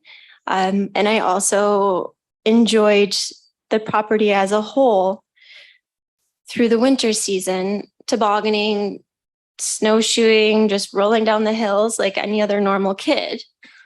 And it really shaped me to be the person I am today. And I would really like to see the property saved in its entirety for other kids to enjoy that and shape them as well. As we know, we're here to discuss the future of Arrowdale Municipal Golf Course, or as it's been applied through these applications, known as 282 Stanley Street. But this place is not just an address on a map. It's an inner city sanctuary that's been enjoyed and cherished by the community for generations, over 140 years to be exact, and as a refuge for local wildlife for time immemorial. The proposal being discussed today will cause irreparable harm to not only the community, but our environment as well. And I'm here to share just a sliver of what those negative impacts will be if this development proceeds. I'm hoping you listen closely as the president of Friends of Arrowdale organization, who has been at the forefront of this opposition to the alteration of this land for the last 3.5 years. I'm not only speaking for myself.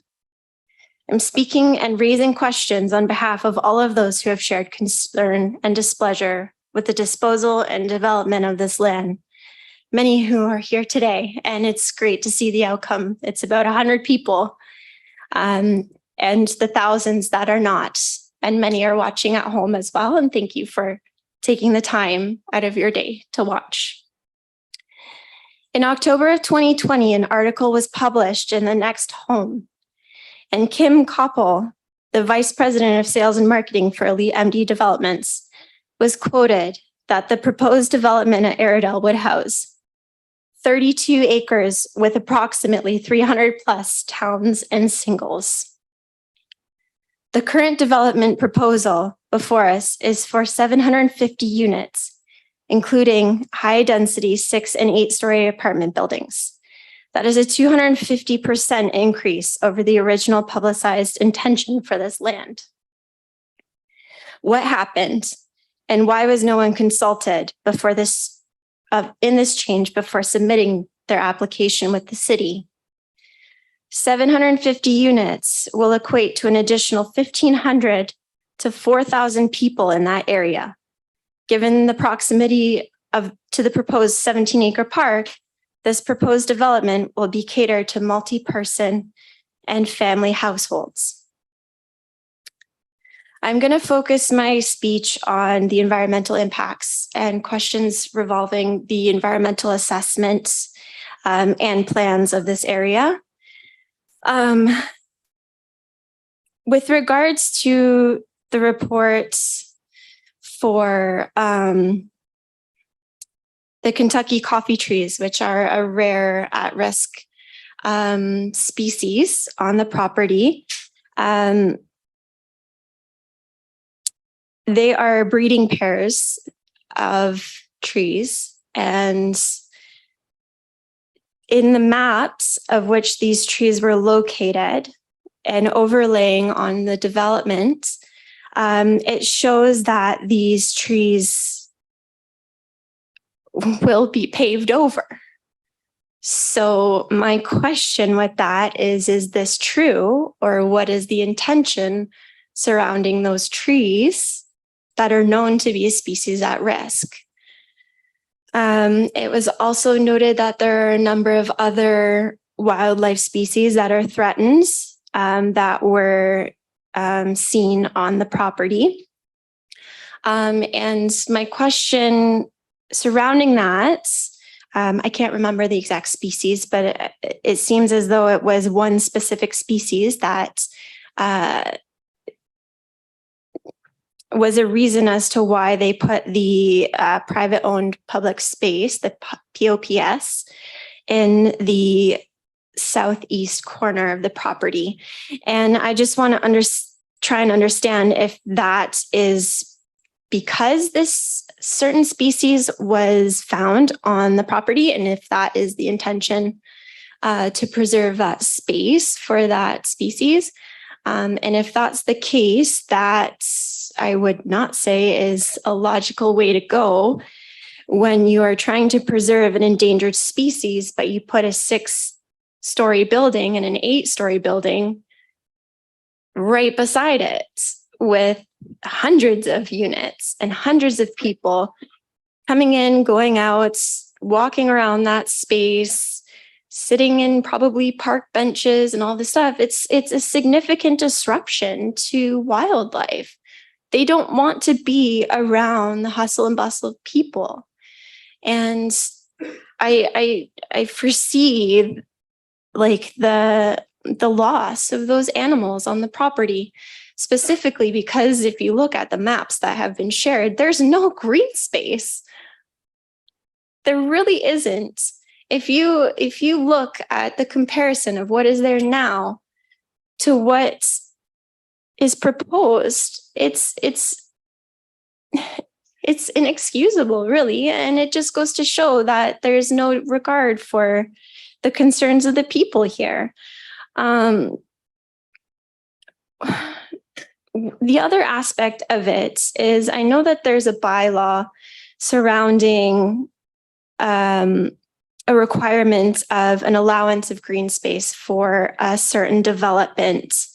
And I would like clarification on exactly how many acres are required by Elite MD developments to set aside for this property and preserve in this development. And if they are adhering to that, or if their intention is to provide a cash in lieu of this green space, because that is a whole other can of worms, in my opinion. So I would like that answered hopefully tonight. The other concern that I have with the proposal is the stormwater management pond. Is the intention of this as well to be incorporated or included as a portion of this green space allowance or preservation? Because in my opinion, that is not the way to go either, because there is no pond there right now. And in my opinion, if you put in a man-made, 100% man-made pond, that's not preserving the space. preserving the space is not touching it. And the danger of a stormwater pond in that community directly beside a park that is catered predominantly to children is a significant concern. We already know that stormwater ponds pose a significant danger of drowning for kids. It has happened time and time and time again, and it doesn't matter if there's a fence around it or how tall that fence is. If kids want to go swimming in a pond, they're gonna do it.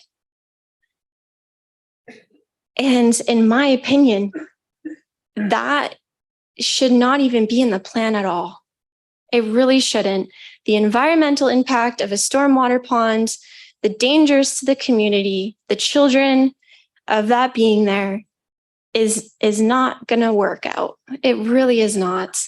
And the level of cost to maintain something like that is astronomical. For it to be done properly is astronomical. And who's going to pay for that?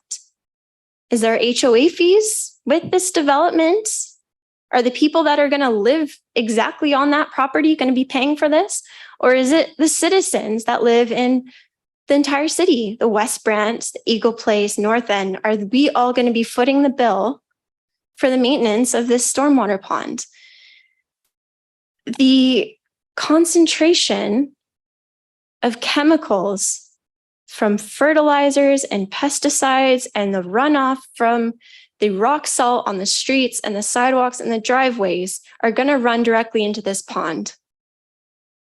And the concentration of that is going to affect not only the groundwater, it's going to affect the surrounding green space.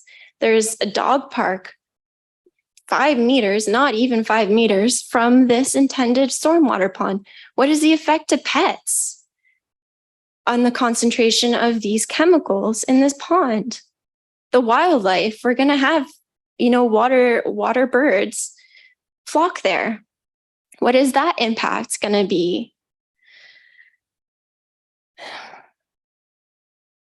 The other thing that I have to say is about the tree canopy and the mitigation of that area, because we know that there are hundreds of trees on that 32-acre property. Many of them are mature. Many of them are centuries old. Many of them are species at risk. And I would like to know, is Elite's intention to just completely flatten and bulldoze and clear cut that entire property as a fresh and bare space to develop what they want? The impact on the carbon footprint of that is immeasurable on a space that large. As again, I've stated, it's the 4th largest green space in the city. And if it's gone, what impact does that have on the city as a whole? Because we're not talking just about the people that live across the street anymore. The city has a tree canopy of like 18%. What level of that is on Arrowdale? Those are all 50-foot, 60-foot trees. They're all mature trees that are on that property. What will that impact be? And through the maps that are being proposed, yes, sure, there's trees on there, but they're saplings. And it takes about 4 or 5, sometimes 10 of them to replace the carbon intake of a mature tree. So are they putting thousands of trees on their development in people's backyards and their front yards? There's not a whole lot of frontage on those apartment buildings or those townhouses or anything of that sort. I want to know, what is their mitigation measures for basically steamrolling all of the trees that are on there? How many are they replacing? And what ratio are they replacing them at? And are they going to be saplings that may or may not die? Are they going to be managed for how long?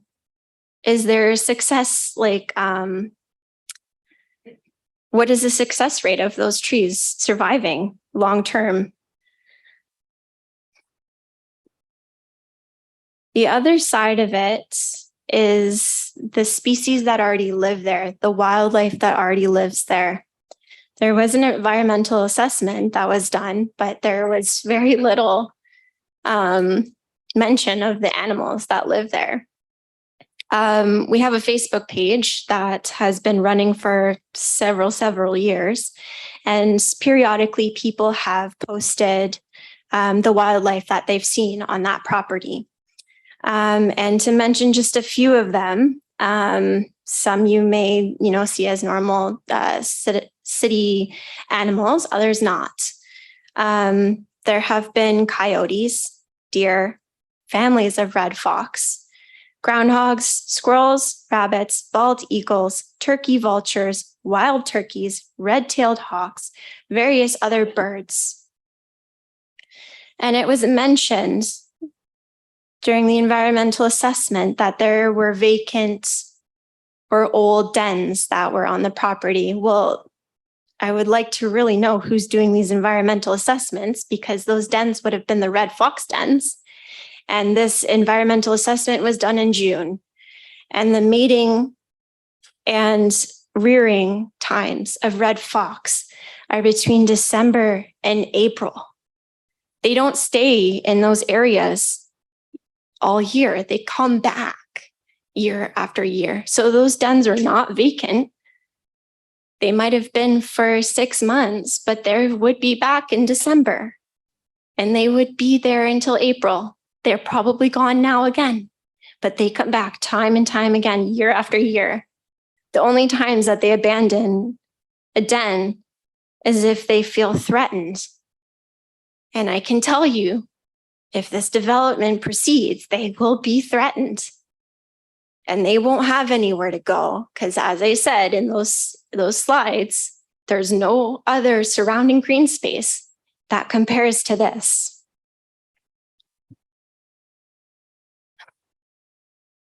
The other impact that I want to bring about is the water usage impact. And I brought up this concern in 2019 when the city was proposing selling this property. And my numbers were significantly off, and not in a good way. I significantly underestimated the level of people that were intended to be on this property. As I stated before, we're looking at upwards of 4,000 people right now with this plan, maybe more, depends on how large families are, but I estimated about 4 per family. As a municipally operated golf course, Airedale's annual water usage accounted for just under 13,000 cubic meters per year. The average person in Canada uses on average 329 liters of water each and every day through cooking, showering, and other day-to-day tasks. That's 120,085 liters, or 120 cubic meters per year per person. 1 cubic meter is equivalent to 1,000 liters. Just keep that in mind. If this proposed development of 750 units proceeds and up to 4,000 people are relocated to this area, that will lead to an astronomical increase in water usage on that property to 480,340 cubic meters of water each year. That's a 37 times increase in water use on that property. 37 times. And people had made comments that were not educated on the golf course. Airedale did not use a whole lot of water. They did not water the greens or the lands in an excessive way. 37 times the increase of water usage for that property. I don't have any words. I really don't. And just the fact that that development on that property isn't even the entire property. It's 2/3. 2/3, 32 acres of 49, and they are using 37 times the water usage than that has been used there for the previous 100 years. The environmental impact of that is immeasurable. We don't even know the impact that will have on Brantford, on the Grand River, on our sewers. We have already seen flooding happening within the city when there are large amounts of rain. If you pave over that property the way that they want, the impact of that on not only the surrounding community, but the city as a whole is going to be devastating. Moving through to the archaeological assessment, I did not have the opportunity to actually read through the documents, so I do have a couple questions that I'm hoping to have answered with this as well. I want to know how many stages of the archaeological assessment have taken place on the 32-acre portion of the property. As you may know, 4 stages have been undertaken, not even 100 meters from the fence line of the proposed development. On the city retained portion of the land, arrowheads, bone fragments, pottery and lithics, and many other artifacts proving historical indigenous settlements took place on the land you're proposing for development. What items have been found during the due diligence period prior to the finalization of the sale?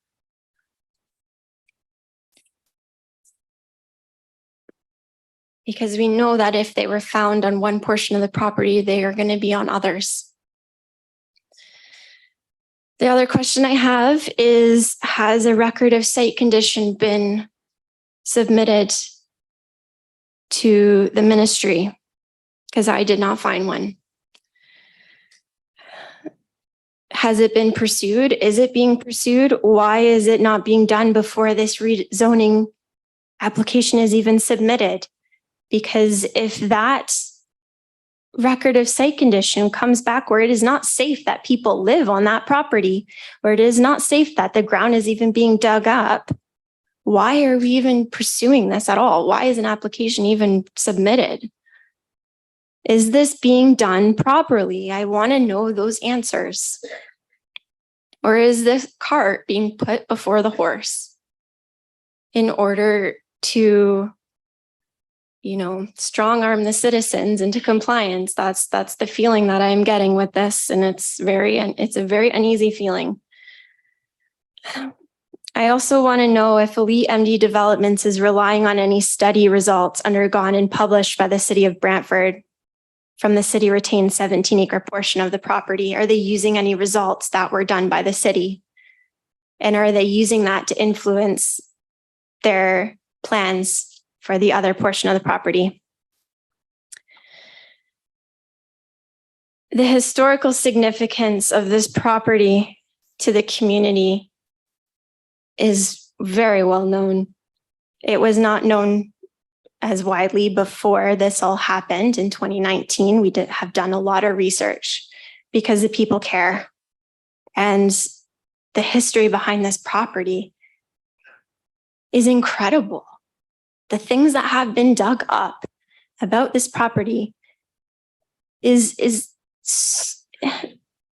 it's significant to this city as a whole. The cultural significance of this property to this city needs to be protected.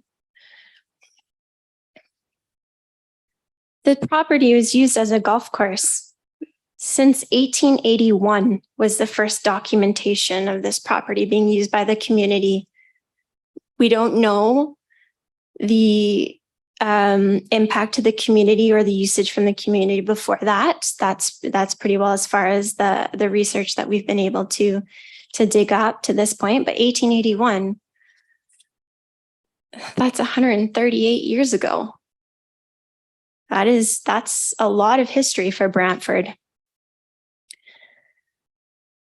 I also want to know, prior to the submission of this application, has members of the Ongwe community, Six Nations of the Grand River community, or Mississauga of New Credit, have they been consulted on this plan before it was even submitted to the city?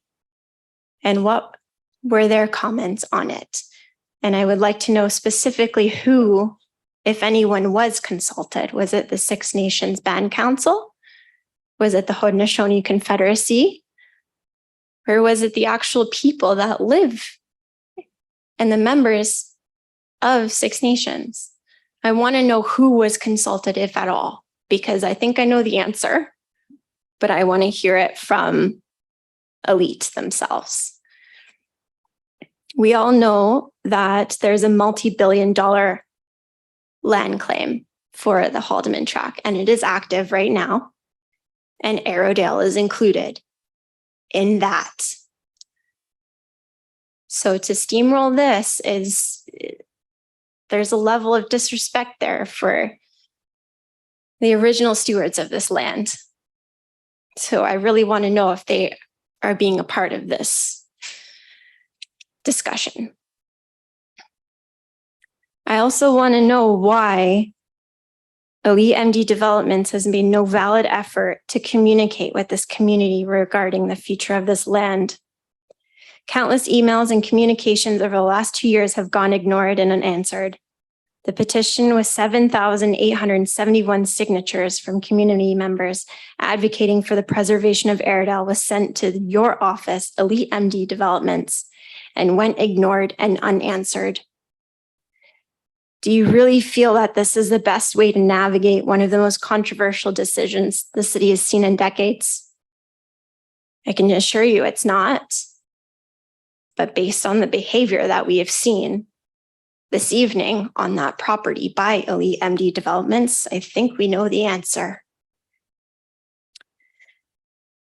Elite has 4 other proposed developments within the limits of this city. Do they feel the poor navigation and steamrolling of this one will have an impact on the other development success and the community's receptiveness for those other developments?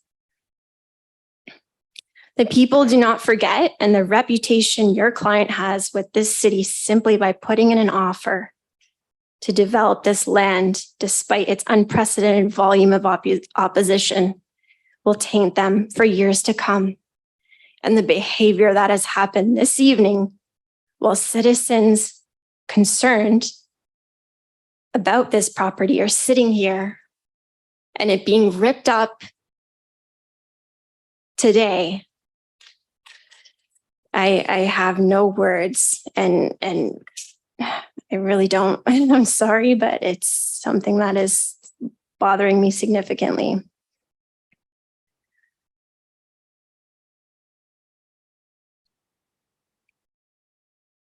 I have a number of proposed solutions of which I hope you and your client consider very closely.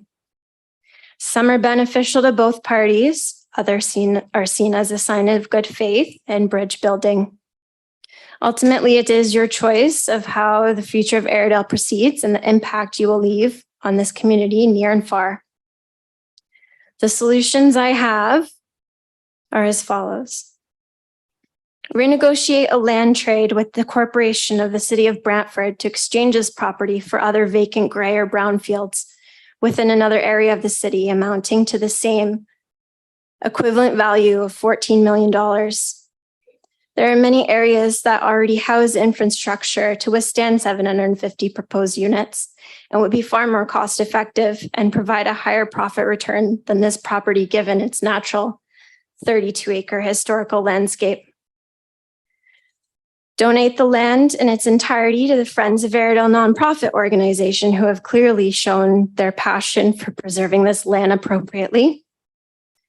Donate the land in its entirety to the Brant Land Trust for preservation for generations to come. Or, the best solution yet is to donate the land in its entirety back to the rightful stewards of this territory, the Ongwe community. And if you don't like any of those, you can at least scrap the 6 and 8-story developments along Elgin Street and dedicate that as a natural green space that it sits right now. And do not touch it. And just move forward with your 300 proposed units of singles and towns. That pill will be swallowed a little bit nicer than 750 and what's being proposed now. These proposed solutions minimize the impact on this community and provide an amicable benefit to both your client, the environment, and the future of this city. And I hope that there is an open line of communication better than what has happened so far. So thank you, everyone, for listening to my long-winded No, that's okay. Glenn. comment. Thank you for coming forward. You had a lot of points to cover. My ward mate, Councillor Lynn Hunt, has went around and asked some questions and she wants to relay those.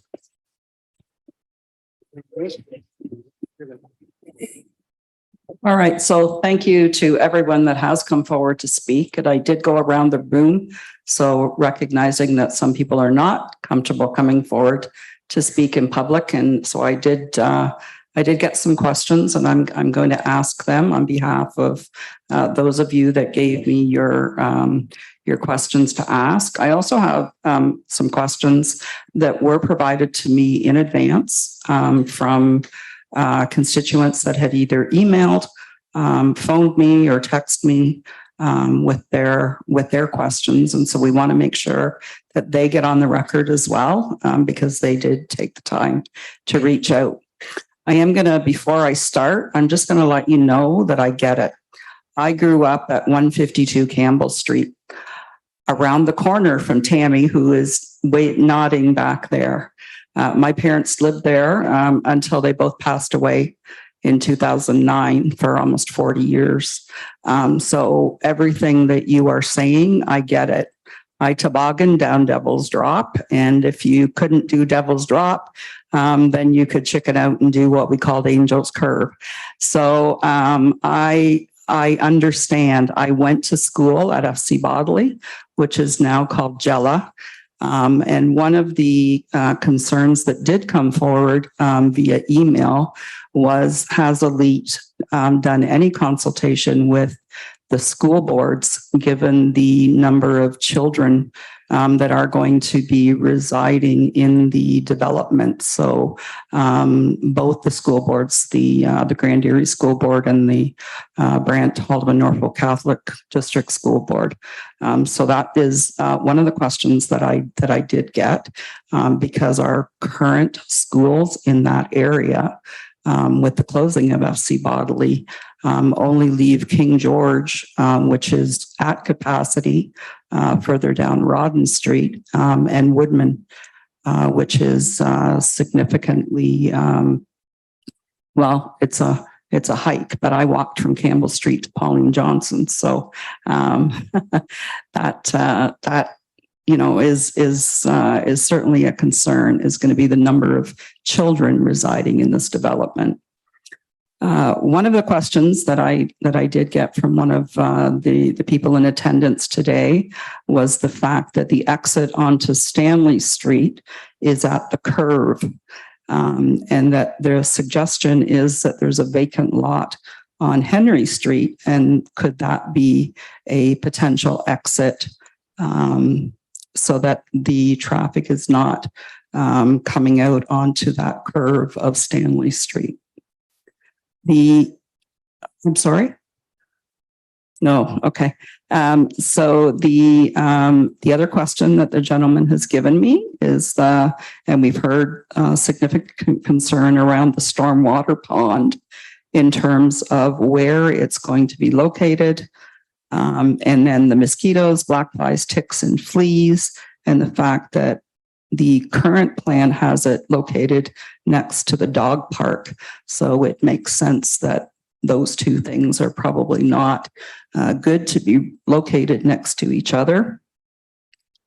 And the other concern that this gentleman gave me was that the apartment buildings, could they not be located somewhere else on the property so that they are not right on Elgin Street? Already, as we've heard from a number of people, both the shadow of the buildings and the privacy of these single-family homes. So is it possible to consider locating the apartment buildings to another area of the property, which I do realize would require a redesign of the proposed development. But there are certainly areas of the property where apartment buildings are not going to be looking into existing single-family homes. We did have someone who is very concerned about the trees that do exist on the property. And is there any way that the development can consider developing the property and trying to maintain as many of the existing trees that are on the property without clear cutting and basically starting over? We've got some very mature trees there that they're concerned about. This actually was an email concern that I got. The German Club at the corner of Stanley and Henry Street is currently for sale. This constituent was concerned that if that was to sell and another apartment building was to be built at the corner of Henry and Stanley Street, that we've got another potential, first of all, for a lot more children, but also for significantly more traffic, which is currently going to be pouring out onto, as everybody said, trying to get to the light at Henry and Gretzky. Now I'm going to go to, so thank you for everyone that gave me your questions, and I hope that I've asked them so that they can be answered by the developer. I'm going to go now to the ones that I got via email. Some of them are repetitive, but we just want to make sure that we've covered everybody's concerns.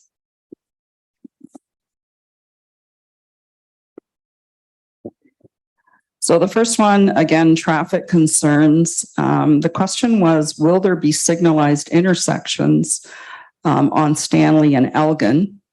And if so, who pays for them?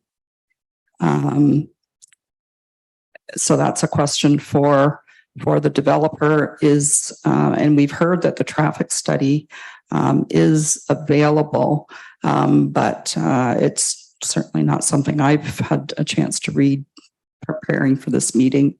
But yes, signalized intersections at Stanley and Elgin, which is another concern, because currently there is only a four-way stop at Stanley and Elgin and a four-way stop at Elgin and Rawdon, which is obviously not going to be sufficient for the traffic that's going to be coming out of the development. How will the current roads handle the traffic of, we've heard, I've got 2,000 here, but however many vehicles that we're talking about, and the fact that Henry Street has just recently been reduced from a 4-lane road to a 2-lane, to a 2-lane vehicle road. So that's a concern. Concern from another constituent regarding the volume of traffic that's going to be at the lights that currently exist at Henry and Wayne Gretzky Parkway, as well as the lights at Elgin and Wayne Gretzky Parkway if someone is heading east out of the city, but also the impact of the intersection of Elgin and Clarence, which is already a very busy intersection where we've got right now a kind of 3-way traffic flow at that intersection. So just another traffic concern, even though it's a little ways away from the development, but it is when you think of when people want to go to the north end, how are they going to get there? We've heard a number of people commenting And I got more than one comment. How did we go from 300 single-family townhomes to 750 units, including apartment buildings? I did talk to Jeff with the planning department yesterday. I will say that the city has never officially seen a plan for 300 homes, single-family homes and townhomes. So we're only dealing from a city's perspective with what we have in front of us today. But the question is there. And I did ask Martin just before the meeting. He himself has not actually seen the proposal for the 300 homes, but I've offered to share what the constituents sent to me, which does have that in there. Other concern that somebody wanted an answer for is the timeline for construction. So we did hear that we're talking about 4 phases, but there are a number of people in the area that feel that this has been an eyesore for 3.5 years now. And how many more years are they going to be faced with, well, an eyesore / a construction zone? And then this question is actually something that came up during Martin's presentation. The condo units that are being built, are they individual condo corporations, or are all of the condo complexes on the property going to be one condo corporation? And I made some rough notes here to my side. Oh, the 4 different phases. So the storm water management pond, we would assume would have to be in phase 1. Yet the apartments you've indicated would be not coming until phase 4. So I guess the time to consider the relocation of the apartment buildings and potentially the stormwater pond would be well before the start of phase 1. So the whole, basically a redesign to relocate those apartment buildings. And I think that's it. I hope. Oh, we got one more. One from the sister that had to leave.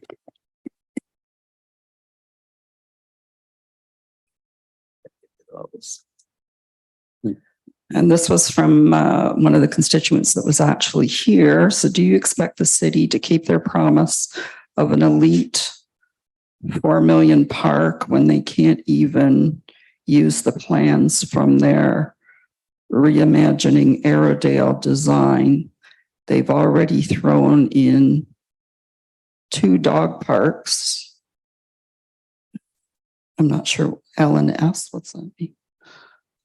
Not in the original design and have not even started Their prestigious park. their prestigious park.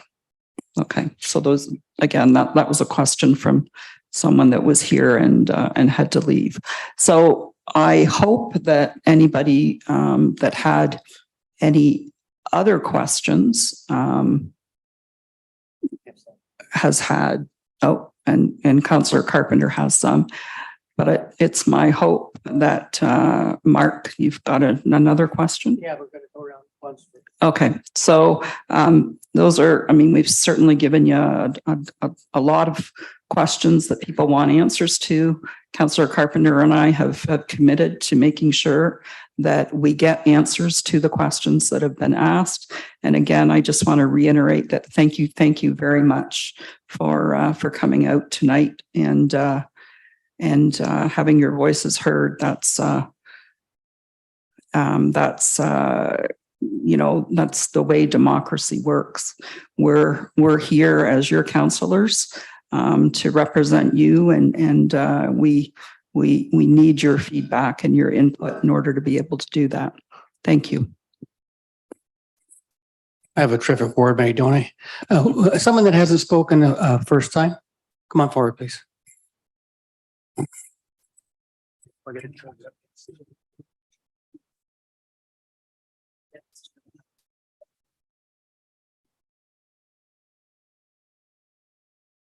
Thank you.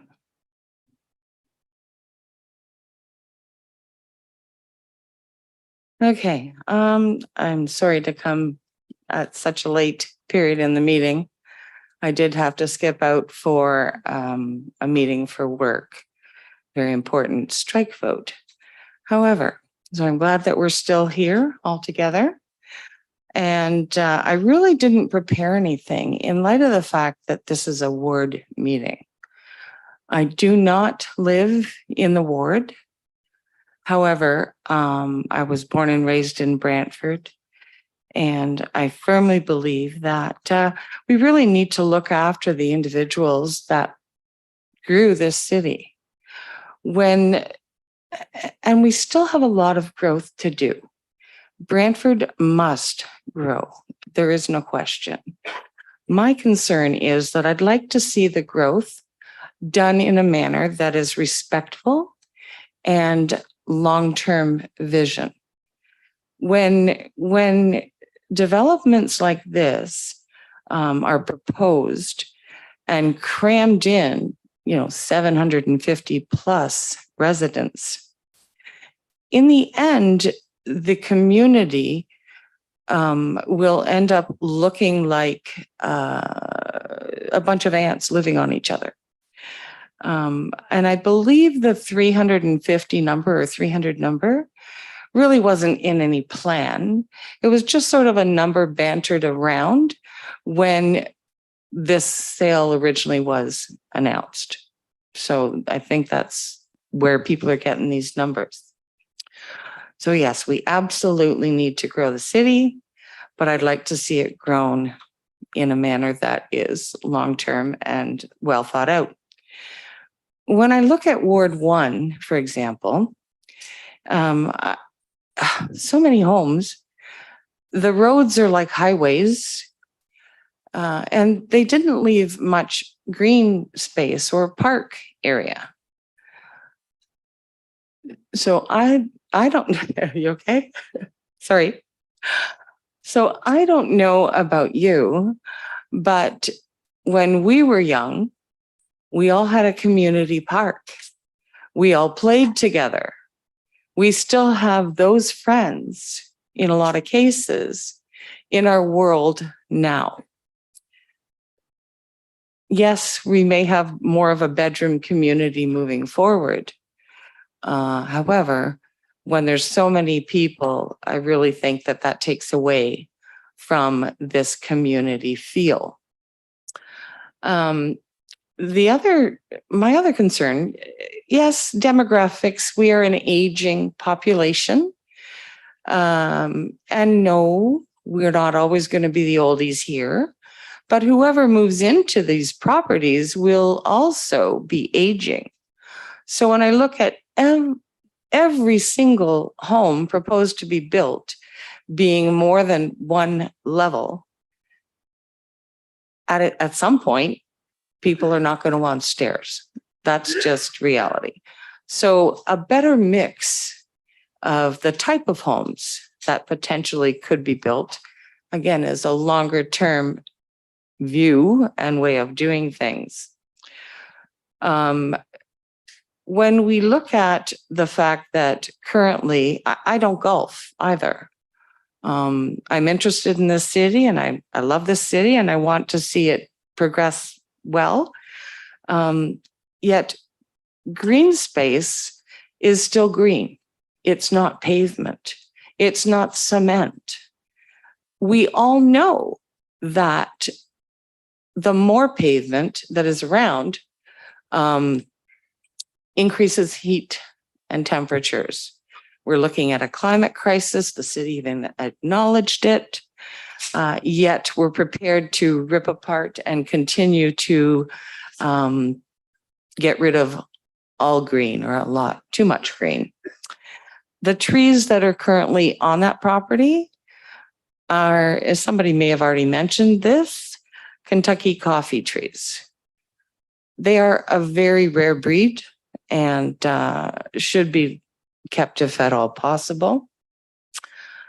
Okay, so parks, green trees. All right, now let's talk a few numbers. basically, like, no disrespect meant to the developer at all, but this property was stolen. For $14 million for 750 residences to be built, that translates to $18,666 per unit. Where do you find that type of low value on anything that you can build on? So I really think that that was a bad deal that was made on behalf of our city. So now let's take 750 units at 650,000, maybe. I know, yes, I know. I know there are a lot of that are discussing the fact that, and in the proposal that I saw, it talks about maybe much higher homes. I want to use a simple low figure. So 650,000 each amounts to 487 million, just over. Now, I think I need my real estate license because that's $12 million in real estate commission at 2.5%. So this whole deal is out to make just a few very wealthy. And I have no problem with wealth. I have no problem, but it's the us and them syndrome that doesn't feel very warm. There's no hugs here. This is all about the money and the greed. I too have concerns about the archaeological dig. I saw some of it. 6 inches down, if that. That's not a dig. That's a scratch. And also, were our neighbors at Six Nation or any faction of it also informed about these plans? I'm also aware and follow the fact that the land claims lawsuit has just recently started. I'd actually like to be able to attend some of those sessions because it's big and it's an original. This land is under dispute. So I too feel that either reducing what we're going to potentially see in this location or swapping it out for a much different property. As I said, I'm all for development and growing the city, but this I don't feel is the right place to do so. I don't get to make those decisions. Okay, so again, since I wasn't very well prepared, I wasn't going to speak at all. I believe I've hit most of the things that I wanted to say. And I apologize about being so late and not having heard that maybe these points were already made by others. Thank you so much for the opportunity to speak. Thank you. Thank you. Now, it's Nyawa. It's Did you say Nyawa? No, I didn't say no. Yeah, that would be. Nyawa? No, yeah, wait. Okay. Thank you. No, thank you. So it's getting a little late. And we're losing some people. So I want to get the proponent up here to answer some of the questions as soon as I can, because we're losing people and some people have to leave and some people already have left. So in fairness to them, I'm going to get the proponent up here to speak to answer any of the questions that he can. And then I'll ask Mr. Medeiros, if there's any other questions that we can't answer here now, or we can answer now from our perspective, and the questions that we can't answer, how we're going to deal with those. Thank you. Okay. All right. So I've got 4 pages of notes here, various questions. So I'm going to do my best to group them the best that I can. Louder, sorry. I'm going to do the best that I can to group them so I can hopefully answer the questions the best that I can. And again, if I'm unable to answer the question or if I don't have the answer today, my information is available. Jeff has my information. Please give me a call. And again, we endeavor to provide responses to all the questions once they've all come in, back to staff, and then that will go from staff to the public for consideration. Okay, so the first questions or comments that I have are around parking. I think I answered that when the individual was on the Zoom. The next I have is the traffic and signalized intersections at Stanley and Elgin. The report that we filed, which is available online, does not recommend any intersections to be signalized. And they have recommended some improvements, I believe, on Elgin. And that's all captured in the conclusions of that report. It's online. And again, this is a report that's being reviewed by staff, and they will come back to us, and us being the applicant and the developer, to determine whether that's adequate or not. So I guess the jury's still out on in terms of our design and how we feel the condition of those roads are proposed. But again, there's an opportunity to make some changes if need be by staff. There's been some comments around numbers, and in terms of parking and number of people, some are saying up to 4,000 residents, 1,500 to 2,000 cars. So in terms of the number of vehicles, the parking rates proposed for the freehold are typically 2 spaces per. And we do have a parking plan. Some may comment about where are people going to park, not as part of the condos, but about the freehold, excuse me. There is a parking plan prepared that identifies exactly where residents, visitors would park if they visited the detached or the townhouses. And we are, from memory here, 120 or so parking spaces, which works out to be about 0.6 per freehold unit, which is generally well above what the requirement for visitor is. This idea and comment about 300 versus 350 units proposed or mentioned a couple of years ago, that's one I'll have to take a look at, but that may have been a comment made as part of a marketing piece that was proposed some years ago. The plan has changed, and we're here before you to propose this development. And this is what's before the city for review. This is what's before you. So we encourage you to provide comments on the proposal for the 750 units. I can't speak to what the plan was before I joined the team, or if there was ever a plan for 350 units. But what's before us today is the plan that's on these boards right now. Comments around infrastructure and improvements that would be done at the cost of the developer, including all the new roads, all the sewers under the roads, the stormwater management pond. Those are all costs borne by the developer. In terms of maintenance and long-term maintenance, we were asked to provide a financial impact report that looked at the long-term, short-term costs, long-term maintenance of all these facilities. And that report, again, is online for review. And the conclusions of that report noted that given the development charges, that was one question that was raised, this development will pay development charges. Given the development charges that are paid upfront, plus the long-term tax gain over time, there would be a surplus in the amount of cash, this money the city would have to operate and maintain the pond. There were questions around services and infrastructure like hospitals and schools. In terms of those, we do engage with the school boards as part of this process. Not only does the city provide us with their comments on the application, but this also goes out to other agencies like school boards and in some cases, conservation authorities. So that will come as part of the review of this application. And if there are issues with capacity, then we will know. And all of these units will not come at once. I'll get into the phasing in a minute, but this development is planned to be phased. So it's not going to be all 700 units built in one shot. It's over a longer period of time to help the absorption of these individuals and these residents and not overburden the system. There was a question early on about an emergency plan by the developer. That is not a requirement in terms of bringing forward these types of applications. The city does have their own team when it comes to EMS and fire and other types of support services.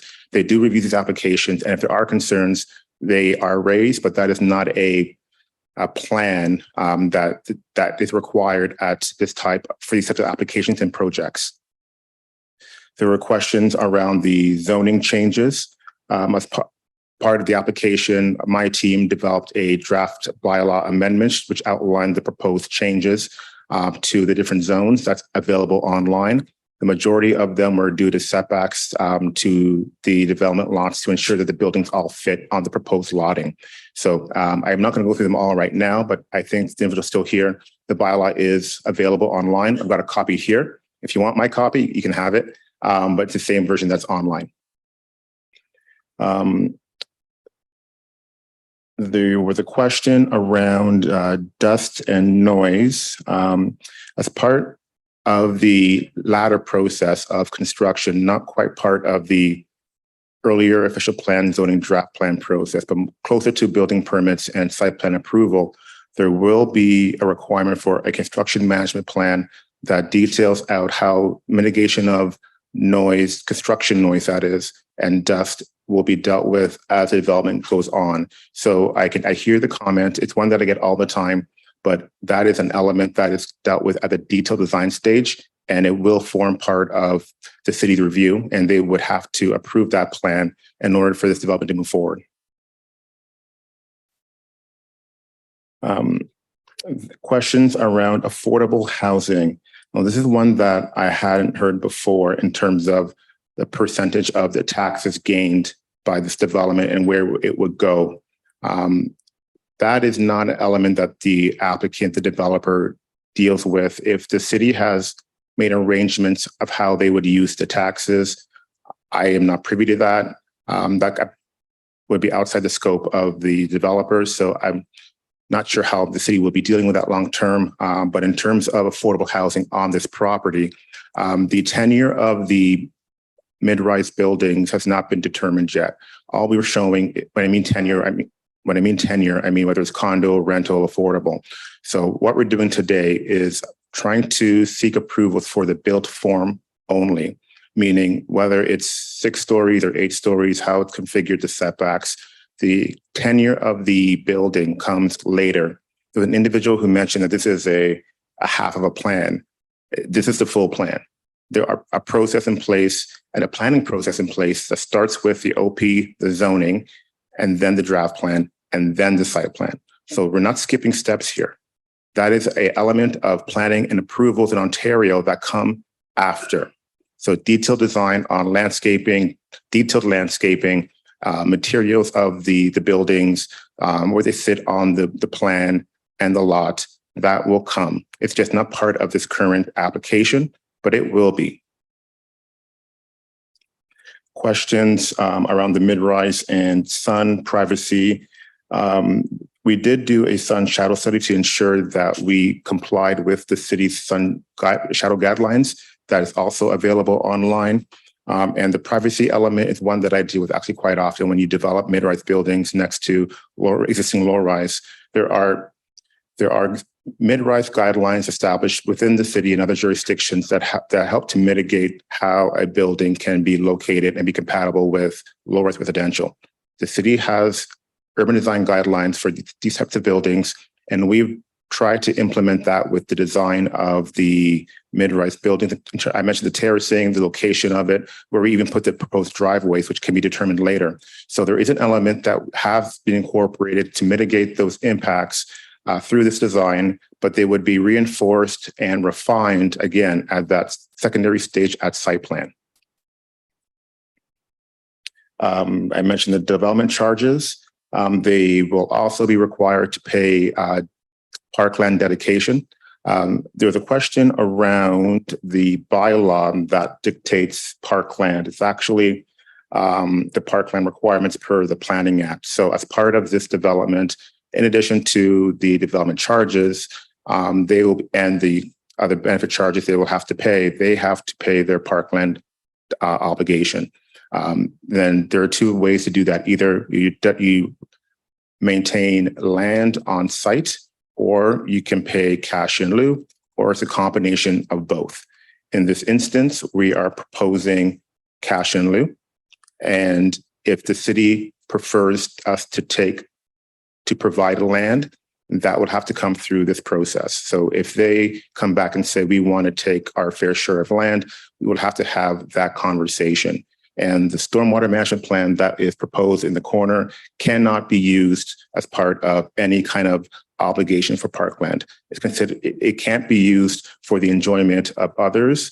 is a facility. So that cannot be counted as part of the requirement or offset the requirement of the parking dedication.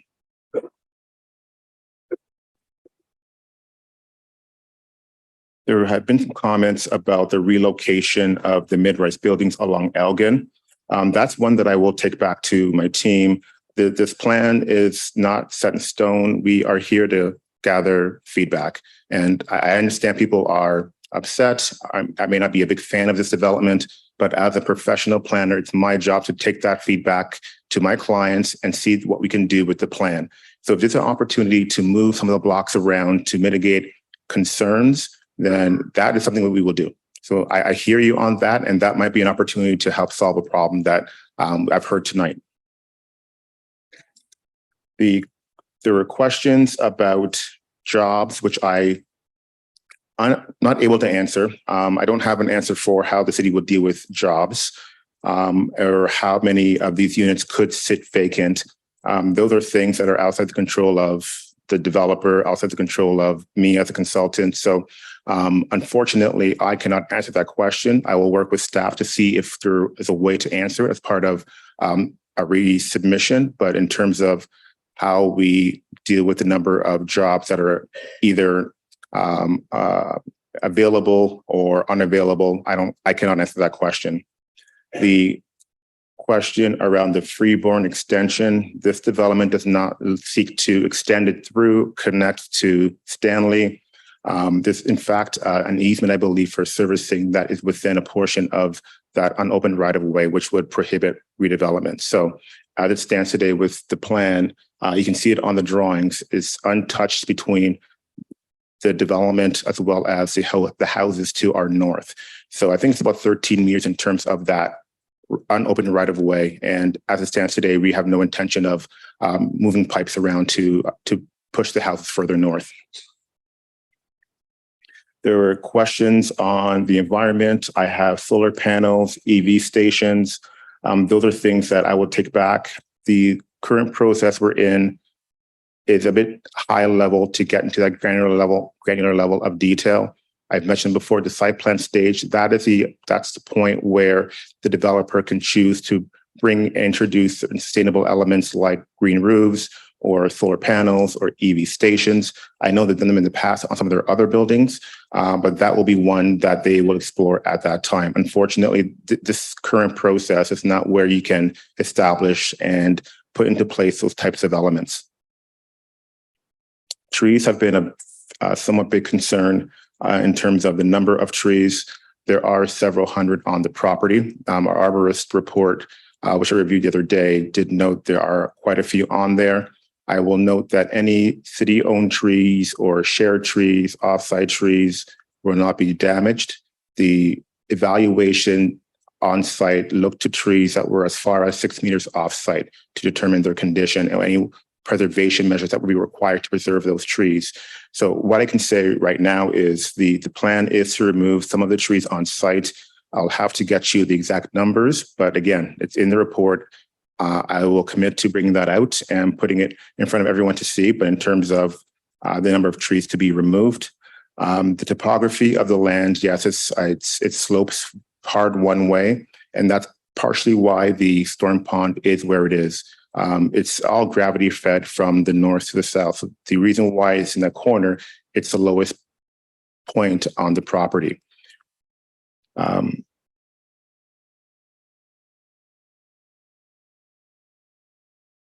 Comments around garbage collection and snow removal.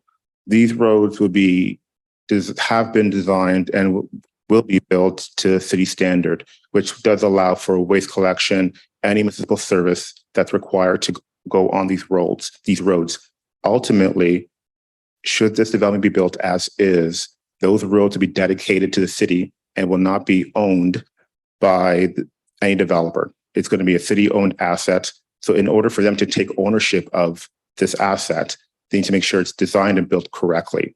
So through this process of subdivision, we will be ensuring that all standards are met.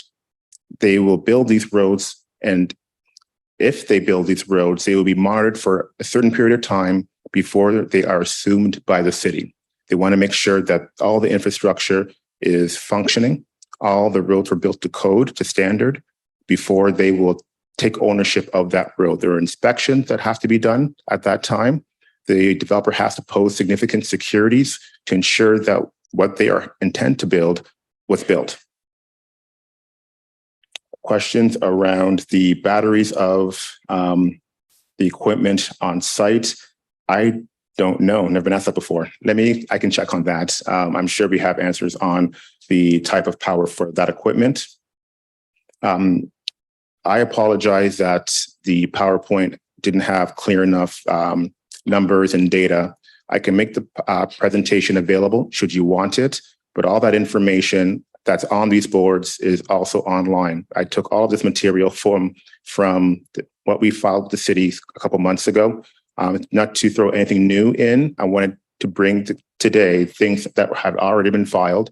So if you want a copy of the presentation, I can certainly provide it, or you can go into the documents that we filed and you can dig them out that way. But whatever's easiest for you guys, I can give Jeff a copy, and if it needs to be distributed, we're happy to provide that. Questions around the dog run. The intent is not to interrupt any of the park activity on that side of the area. So there will be a hard line in terms of what's happening on the dog park versus what's happening on this property with the storm pond. The interface, whether it's a chain link fence or a wood privacy fence, to be determined. But the intent here is not to impact or to disrupt whatever's happening on the park side of the lands.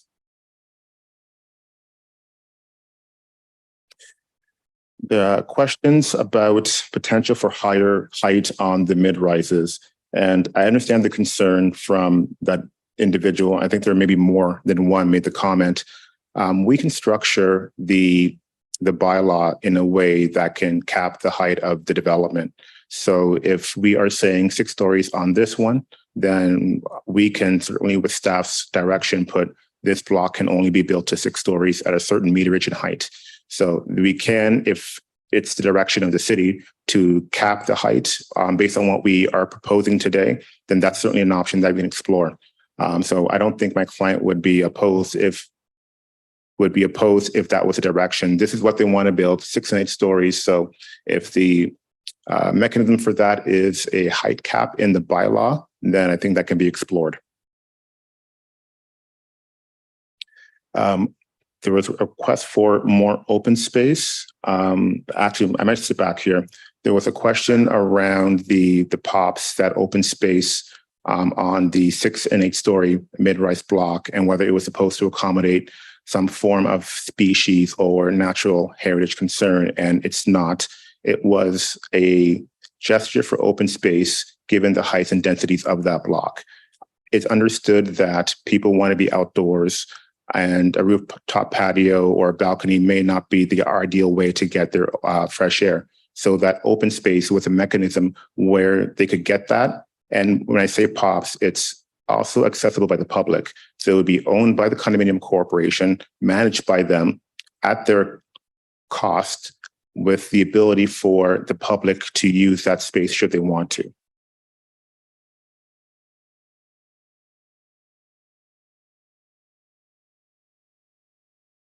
So there are questions around vibrations on neighboring properties. And this is one that will come as part of the building permit stage and the site plan. There's typically a requirement for a precondition survey of adjacent properties to ensure that any impact created or damage created by the development is on record. So an example with that would be the 6-story building next to those lower-rise homes. The developer will go out with your permission, take an inventory of your foundation, your home, and set the baseline of your home. And should there be an issue down the line created by the excavation of the underground or the construction of the mid-rise building, there would be a record of the condition of that house. So that is typically the process of which that is captured. Public transit, I believe public transit is a commenter on our applications. With the development charges we have to pay, that goes out to city transit authorities. So how the city breaks that sum up, it's at their discretion, but I'm certain that a portion of the development charges that are paid go towards the operating and improving the transit system.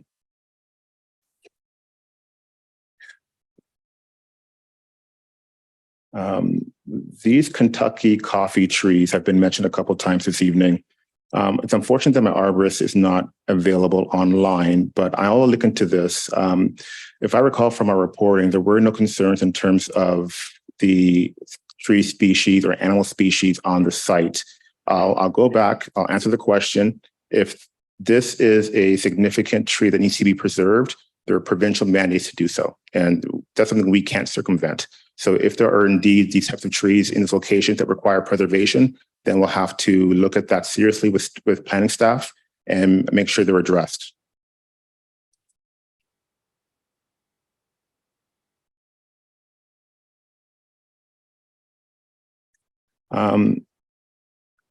There was a comment about the chemicals in the storm pond and how that would be addressed. I'm not an engineer, but that's a question that I can certainly get back to everyone here on.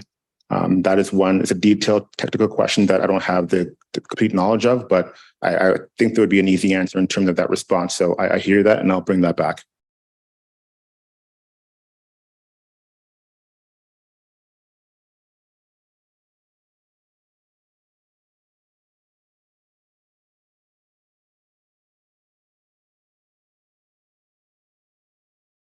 In terms of the archaeological assessment, I'm not sure how many phases or stages the city did with the park.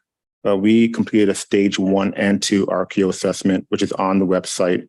It was completed with the First Nations. They were on site with the consultant doing the excavations on site. I'll have to go through my notes in terms of which groups they were, but they were on site when the site work had occurred. And this report was sent to the Ministry of Culture. And it's my understanding that they have accepted the report and have no further questions or comments on it. What I can do is track down that approval letter from the ministry and provide it just to let you know that what I'm telling you is actually valid, but I will track that down for everybody. But the reporting and the conclusions of that report are online. There was a question around the record of site condition. Yes, one is required. Our phase 2 ESA did recommend an RSC given the historical use of the property. The process has been started and it's just a matter of remediation, and that typically occurs when construction starts.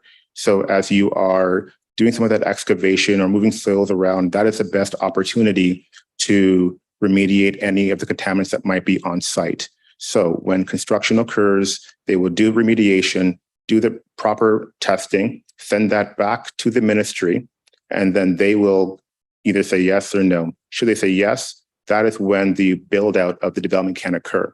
So to the question that came up about putting the cart before the horse, it's a matter of time before we do that remediation first, before you start to actually build the houses.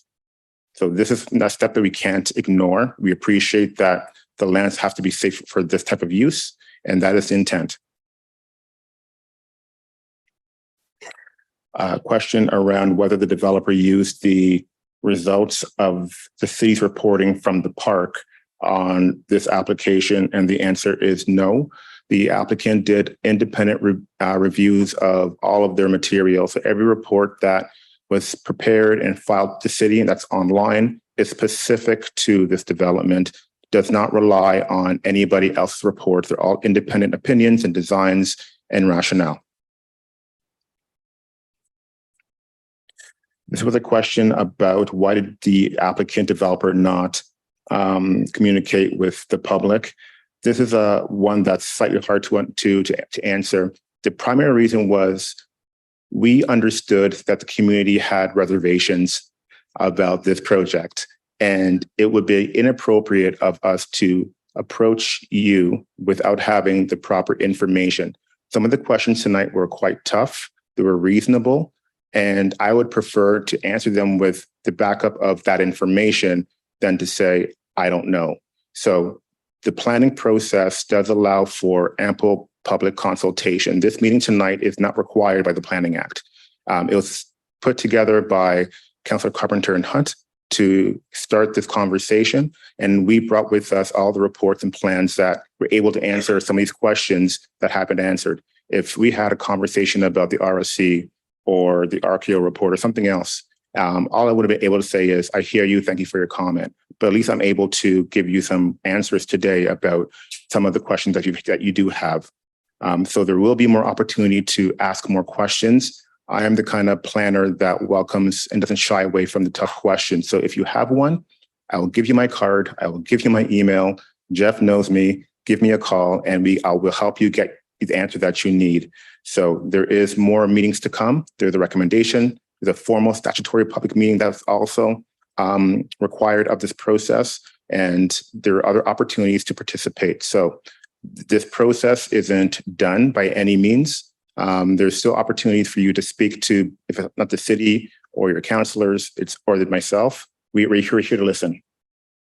And the solutions that were suggested about potential donations, land trade, and dropping the mid-rise for green space, those are things that I cannot agree to. I don't own the lands, but what I can do is talk to my client about options. I think I've heard a lot about the concerns from the residents in the neighborhood, and our job now is to go back to see what we can do to alleviate some of those concerns. So I'm not guaranteeing that they're going to donate the lands or do a line swap with the city, but there are ways that we could perhaps make the plan a bit more palatable to the people in this room. So the solutions were well received. Thank you. I'll take that back and we'll work what the options are with my client.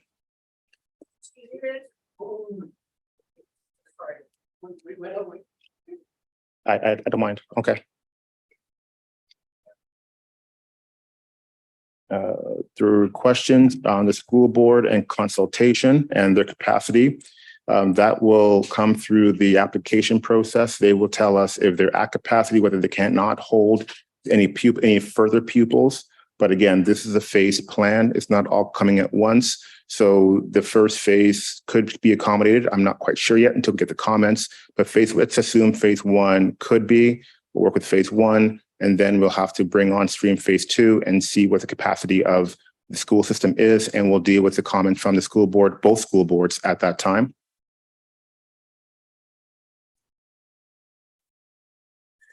Okay. There was a comment around I've forgotten the name of the property, but a property coming up for sale and what the cumulative impacts could be from that development should it go for a mid-rise. That's a tough one. I can't speculate what will get developed, if it's even going to be a mid-rise. What I can say is that as part of our reporting, including transportation, there's a forecast out of what we have to look at, not only what's on the road today, but what will be on the road tomorrow, including any developments nearby that could be approved and could impact that capacity. So I can't say about that specific property of what's going to happen there or what the impact might be. But what I can say is through our reporting, we do look forward to see, we look to the future to see what the impacts of this development could have on in this case, a transmission system. There's a question around phasing. I should have had it handy. Just bear with me here.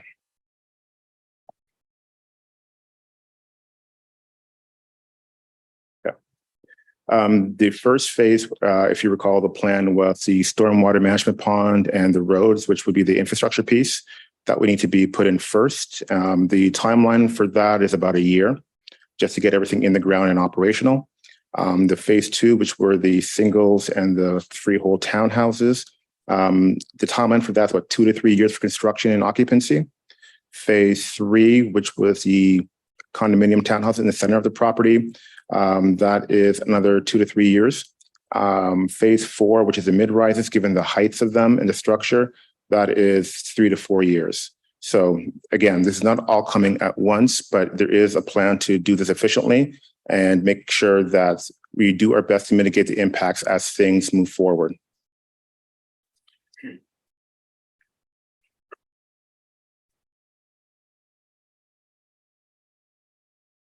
In terms of the condo corporations for those blocks, the typical process is once you've gotten your site plan approval and you've built them, that's the point where you submit for your condominium application. And that is many, many years away. So I cannot tell you if it's going to be one or a couple corporations that would manage the different blocks. In my experience, though, every block would have its own condo corporation, own condo board, and it would manage its own independent space rather than having one corporation manage all 3 or 4 of them. So I don't have an answer today, and I don't think I can get you an answer as to whether it be one or more than one. But in my experience, it's usually almost always independent condominium corporations that manage the blocks.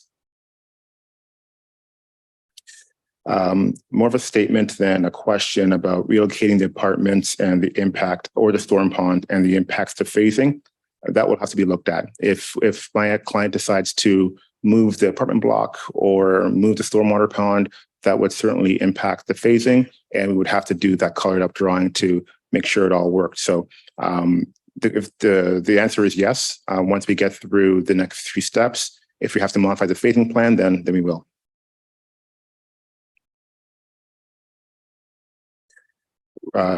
Comment about a better mix of the types of homes. I believe the comment was around all the units have stairs in them. That to some degree, that's correct. The apartment buildings, I guess, are more suited for seniors with elevators and such, but there may be an opportunity to introduce bungalows perhaps as an option. The bylaw as drafted doesn't prohibit bungalows as a housing alternative to a 2-story detached dwelling. So if there's a market and a need for bungalows or a different alternate housing form, then the zoning as crafted has the flexibility, but that's also dependent on the market as well. I'm not a real estate agent. I don't claim to be. I don't dabble in that, but if there is a need for a certain type of housing, then that can be explored at the time of construction.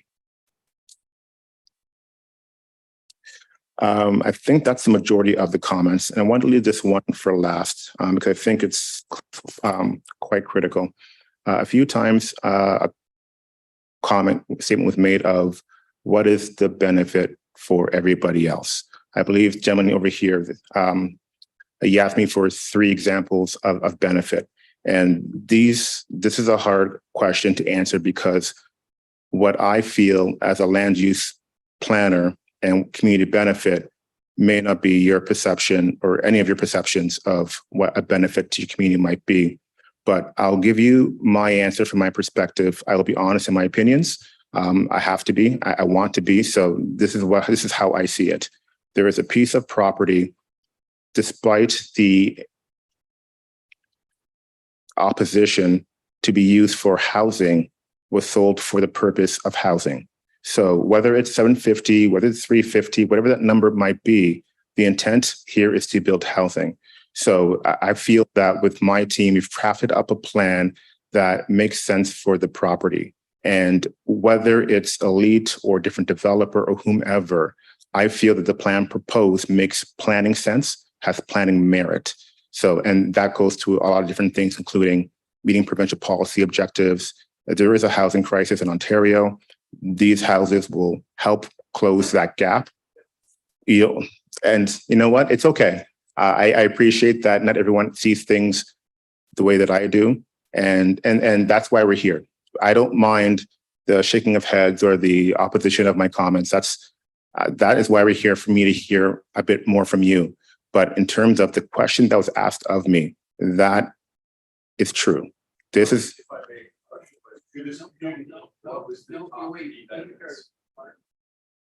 want to clarify the answer.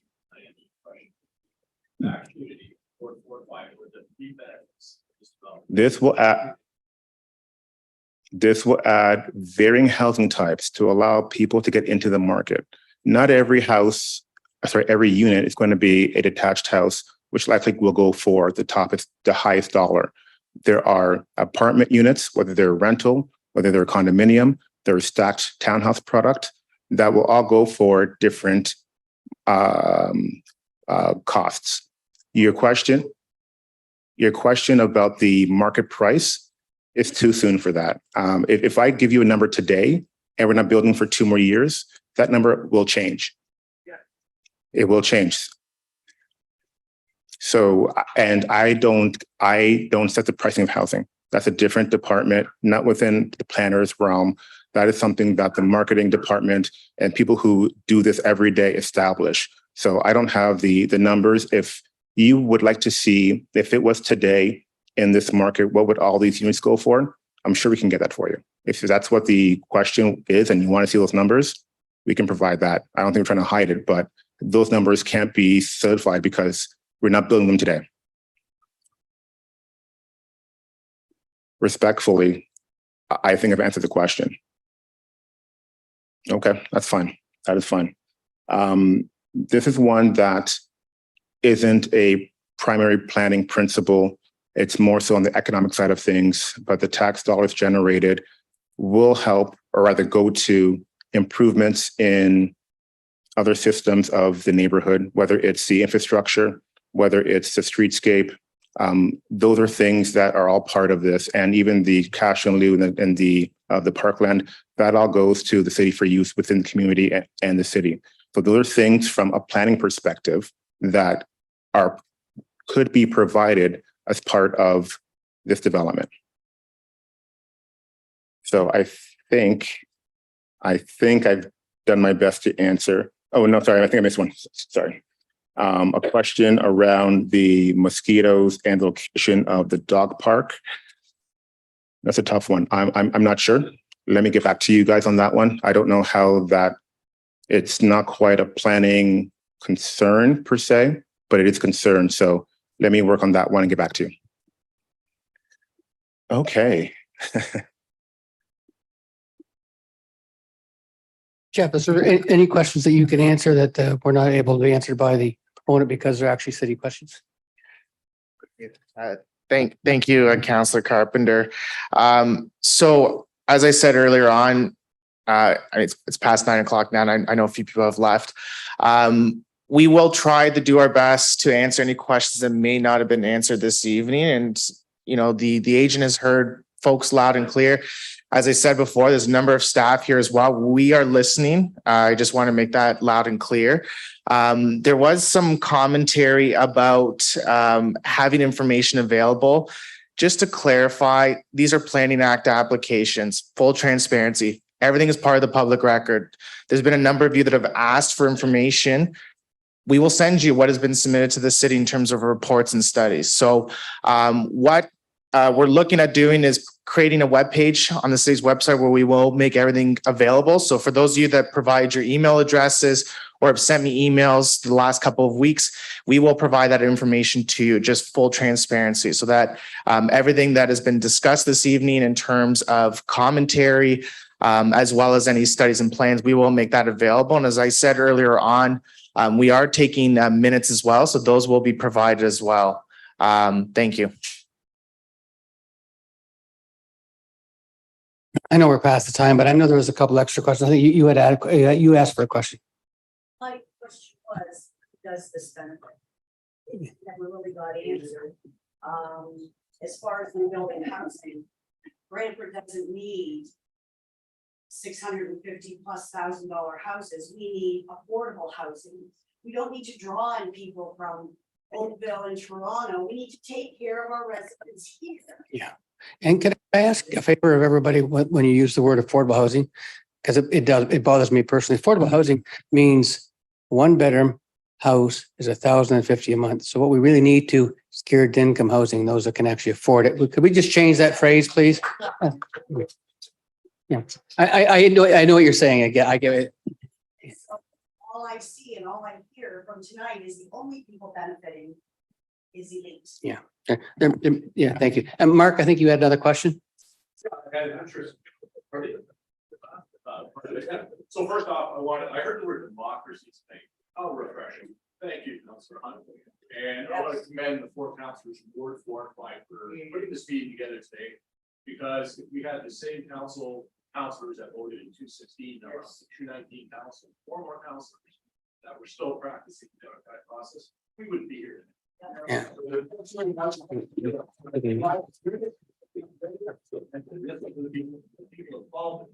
Process, this council as a whole. I know when, thank you, Mark. And when Linda and I and Brian and Andy Samuel, Councillor Samuel, when we talked about this meeting, we said it's going to be democratic. We're not going to stop anybody from speaking. We're not going to limit anybody's time for speaking, and we're going to hear all voices.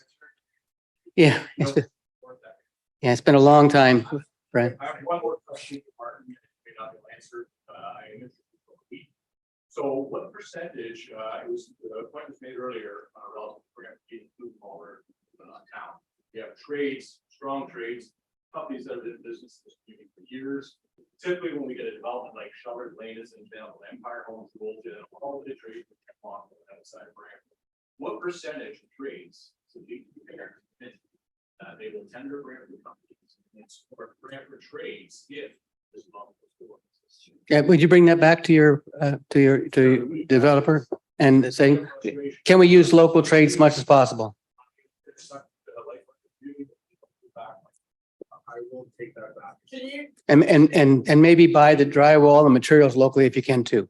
I will take that back.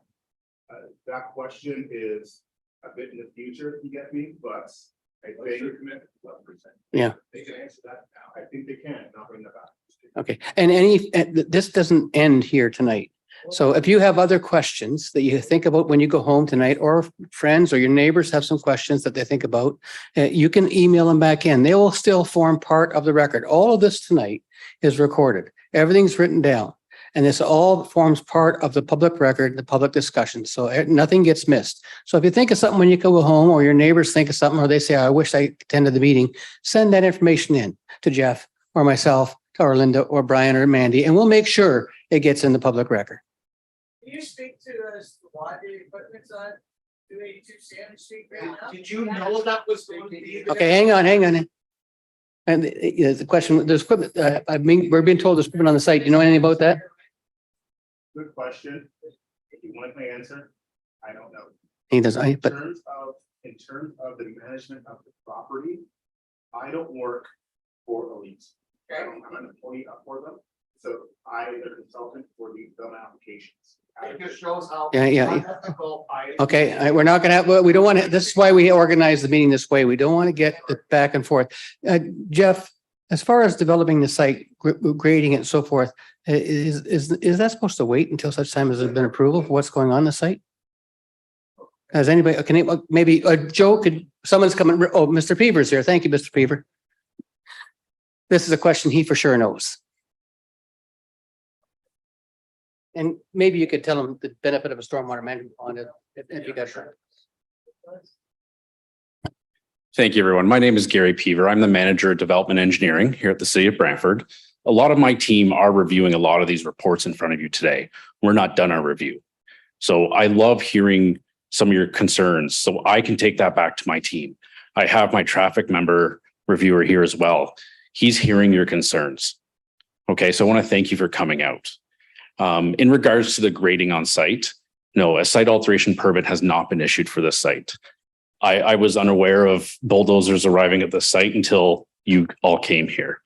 We are looking into that and we'll be following up with a lead of what their activities are. Typically, the grading doesn't happen until a plan has been approved. So if council approves a plan of subdivision, it moves forward, then usually a site alteration permit would be issued to allow that work to begin. Okay. Some of the benefits of a stormwater management pond that Councillor Carpenter spoke about. Obviously, when we look at paving, asphalt, all this work that is going to happen on this green space, the runoff from the rain has got to go somewhere. If not, it's going to flood out the local residents. And those are the types of things that, you know, we're looking into and want to hear. So generally, if development has to occur, is occurring, we need to manage that stormwater in some which way. And generally a pond of this size would be the type of management for best practices. It's got to go somewhere. Brantford, we have a housing area that has an open pond runoff like that. Yeah. Yeah, how many do we have in the city that goes, I know Wyndham Hills is the only place I can think of where I've ever seen anything. Yeah, like yeah, that. they came in some time ago under planning and environmental controls. We have some. Mission Estates has one. Every subdivision has one. Pace Development subdivision has one.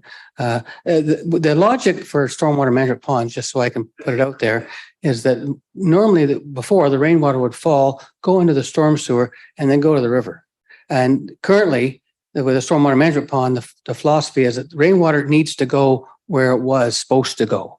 And so stormwater management ponds are kept on site, so any water will drain back into the original ground and where it was to maintain water in the current area. That's the logic for stormwater management ponds just going forward. So, and it does exist all over the city, and every I'll go see it myself. Mission is sure. Mission Estates. There's several. If you drive around, all of Empire, of course, was a new subdivision. Every one of them has to have stormwater management pond. There's probably 50 there. Well, maybe I'm getting exaggerated, but at least 20. They are. Some of them are open. Some of them are fenced. There was one up Deer Park area down called Turtle. Costco is going to have one. Costco has to have one in their development. They're building one too. Yep. Just a quick question at the back. Yep. Full search.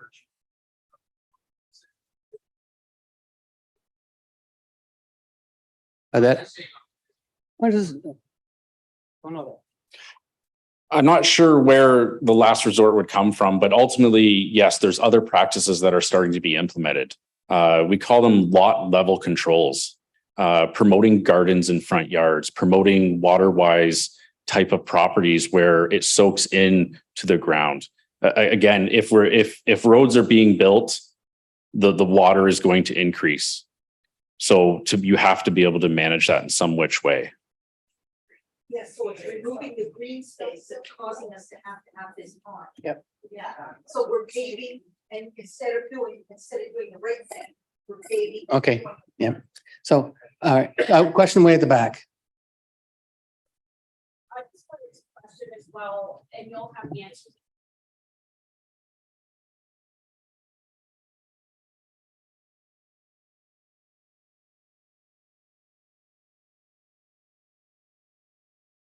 And I literally have a front row seat to this, as I am right at 267, directly across the street from the parking lot. So I see everything that's happening over there. I can 100% tell you that bulldozers did come in and clear out along the front of the fence, pulling out grass. My question is this: when the clubhouse got torn down, my understanding of the sound ordinance is that that begins at 7 o'clock. Am I correct with that? Construction noise begins at 7. I believe that is correct from property standpoint. No, that's the clattering, them moving in and out around the fence, them moving things in preparation for 7 o'clock. yeah. You shouldn't have had to listen to that. No. This is, as has been pointed out, Martin, I believe that's your name. Thank you for being here as well. I realize you're sort of the punching bag of all this. Okay, it's not a very nice position for you to be in. So, you know, you're not our favorite person right now. Freely admit that, but it's a lot of frustrated people. Yep. Yep. Not. Nice, working shifts. This is our town. This is how we work. So 7 o'clock is already sort of not great as it is, but me hearing this stuff at 6 o'clock, that's not okay. Martin, you'll bring that back. 100%. Make one comment. Sorry, excuse me. If you're not doing it, I will take a look at this with my client. I don't know if what they were doing, I would presume it would not be lot grading in advance of any development. That would be highly improper, but it could be any kind of site or property maintenance. I don't know, but I can find out. If they're allowed to bring a bulldozer on site to, I don't know, pick an activity, legally do it, then they have that right. But I don't know if what's occurring. I heard today from you guys. So we can take that back, Councillor? Yep. Thank you. And could we also take back some maintenance of the site pre-construction? So I know you're going to have a number of years of construction, but I know the ward councils both 4 and 5 would appreciate if the grass was kept cut and we don't allow, weeds to get 10 feet tall, and we have the issue with animals or rats because of the state of the park or of the facility.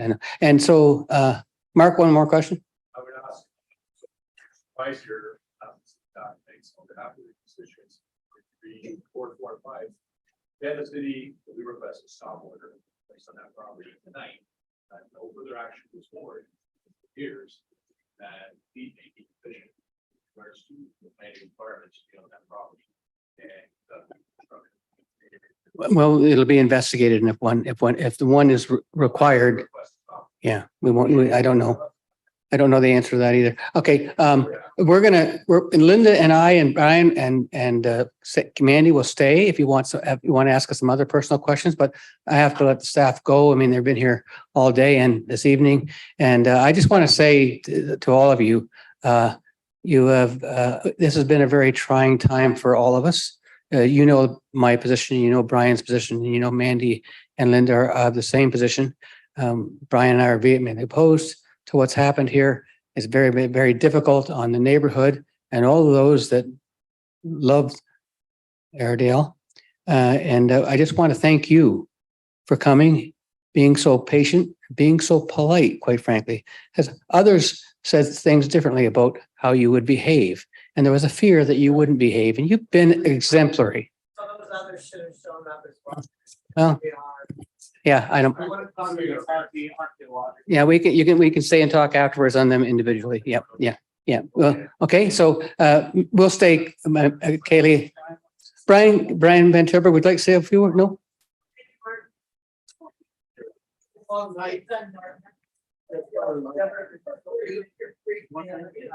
Again, thanks for coming out.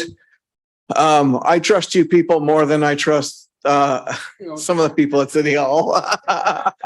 But just getting what Richard said, I thought, oh, it'd be bad. Look, it was great. You presented as I thought you would. You show care and compassion for your community, and we share that with you. We'll advocate on your behalf with this development as it goes forward to try to make it the best development in that area, because we got to start from somewhere, right?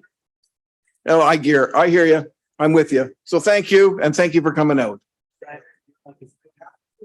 So the formal part of the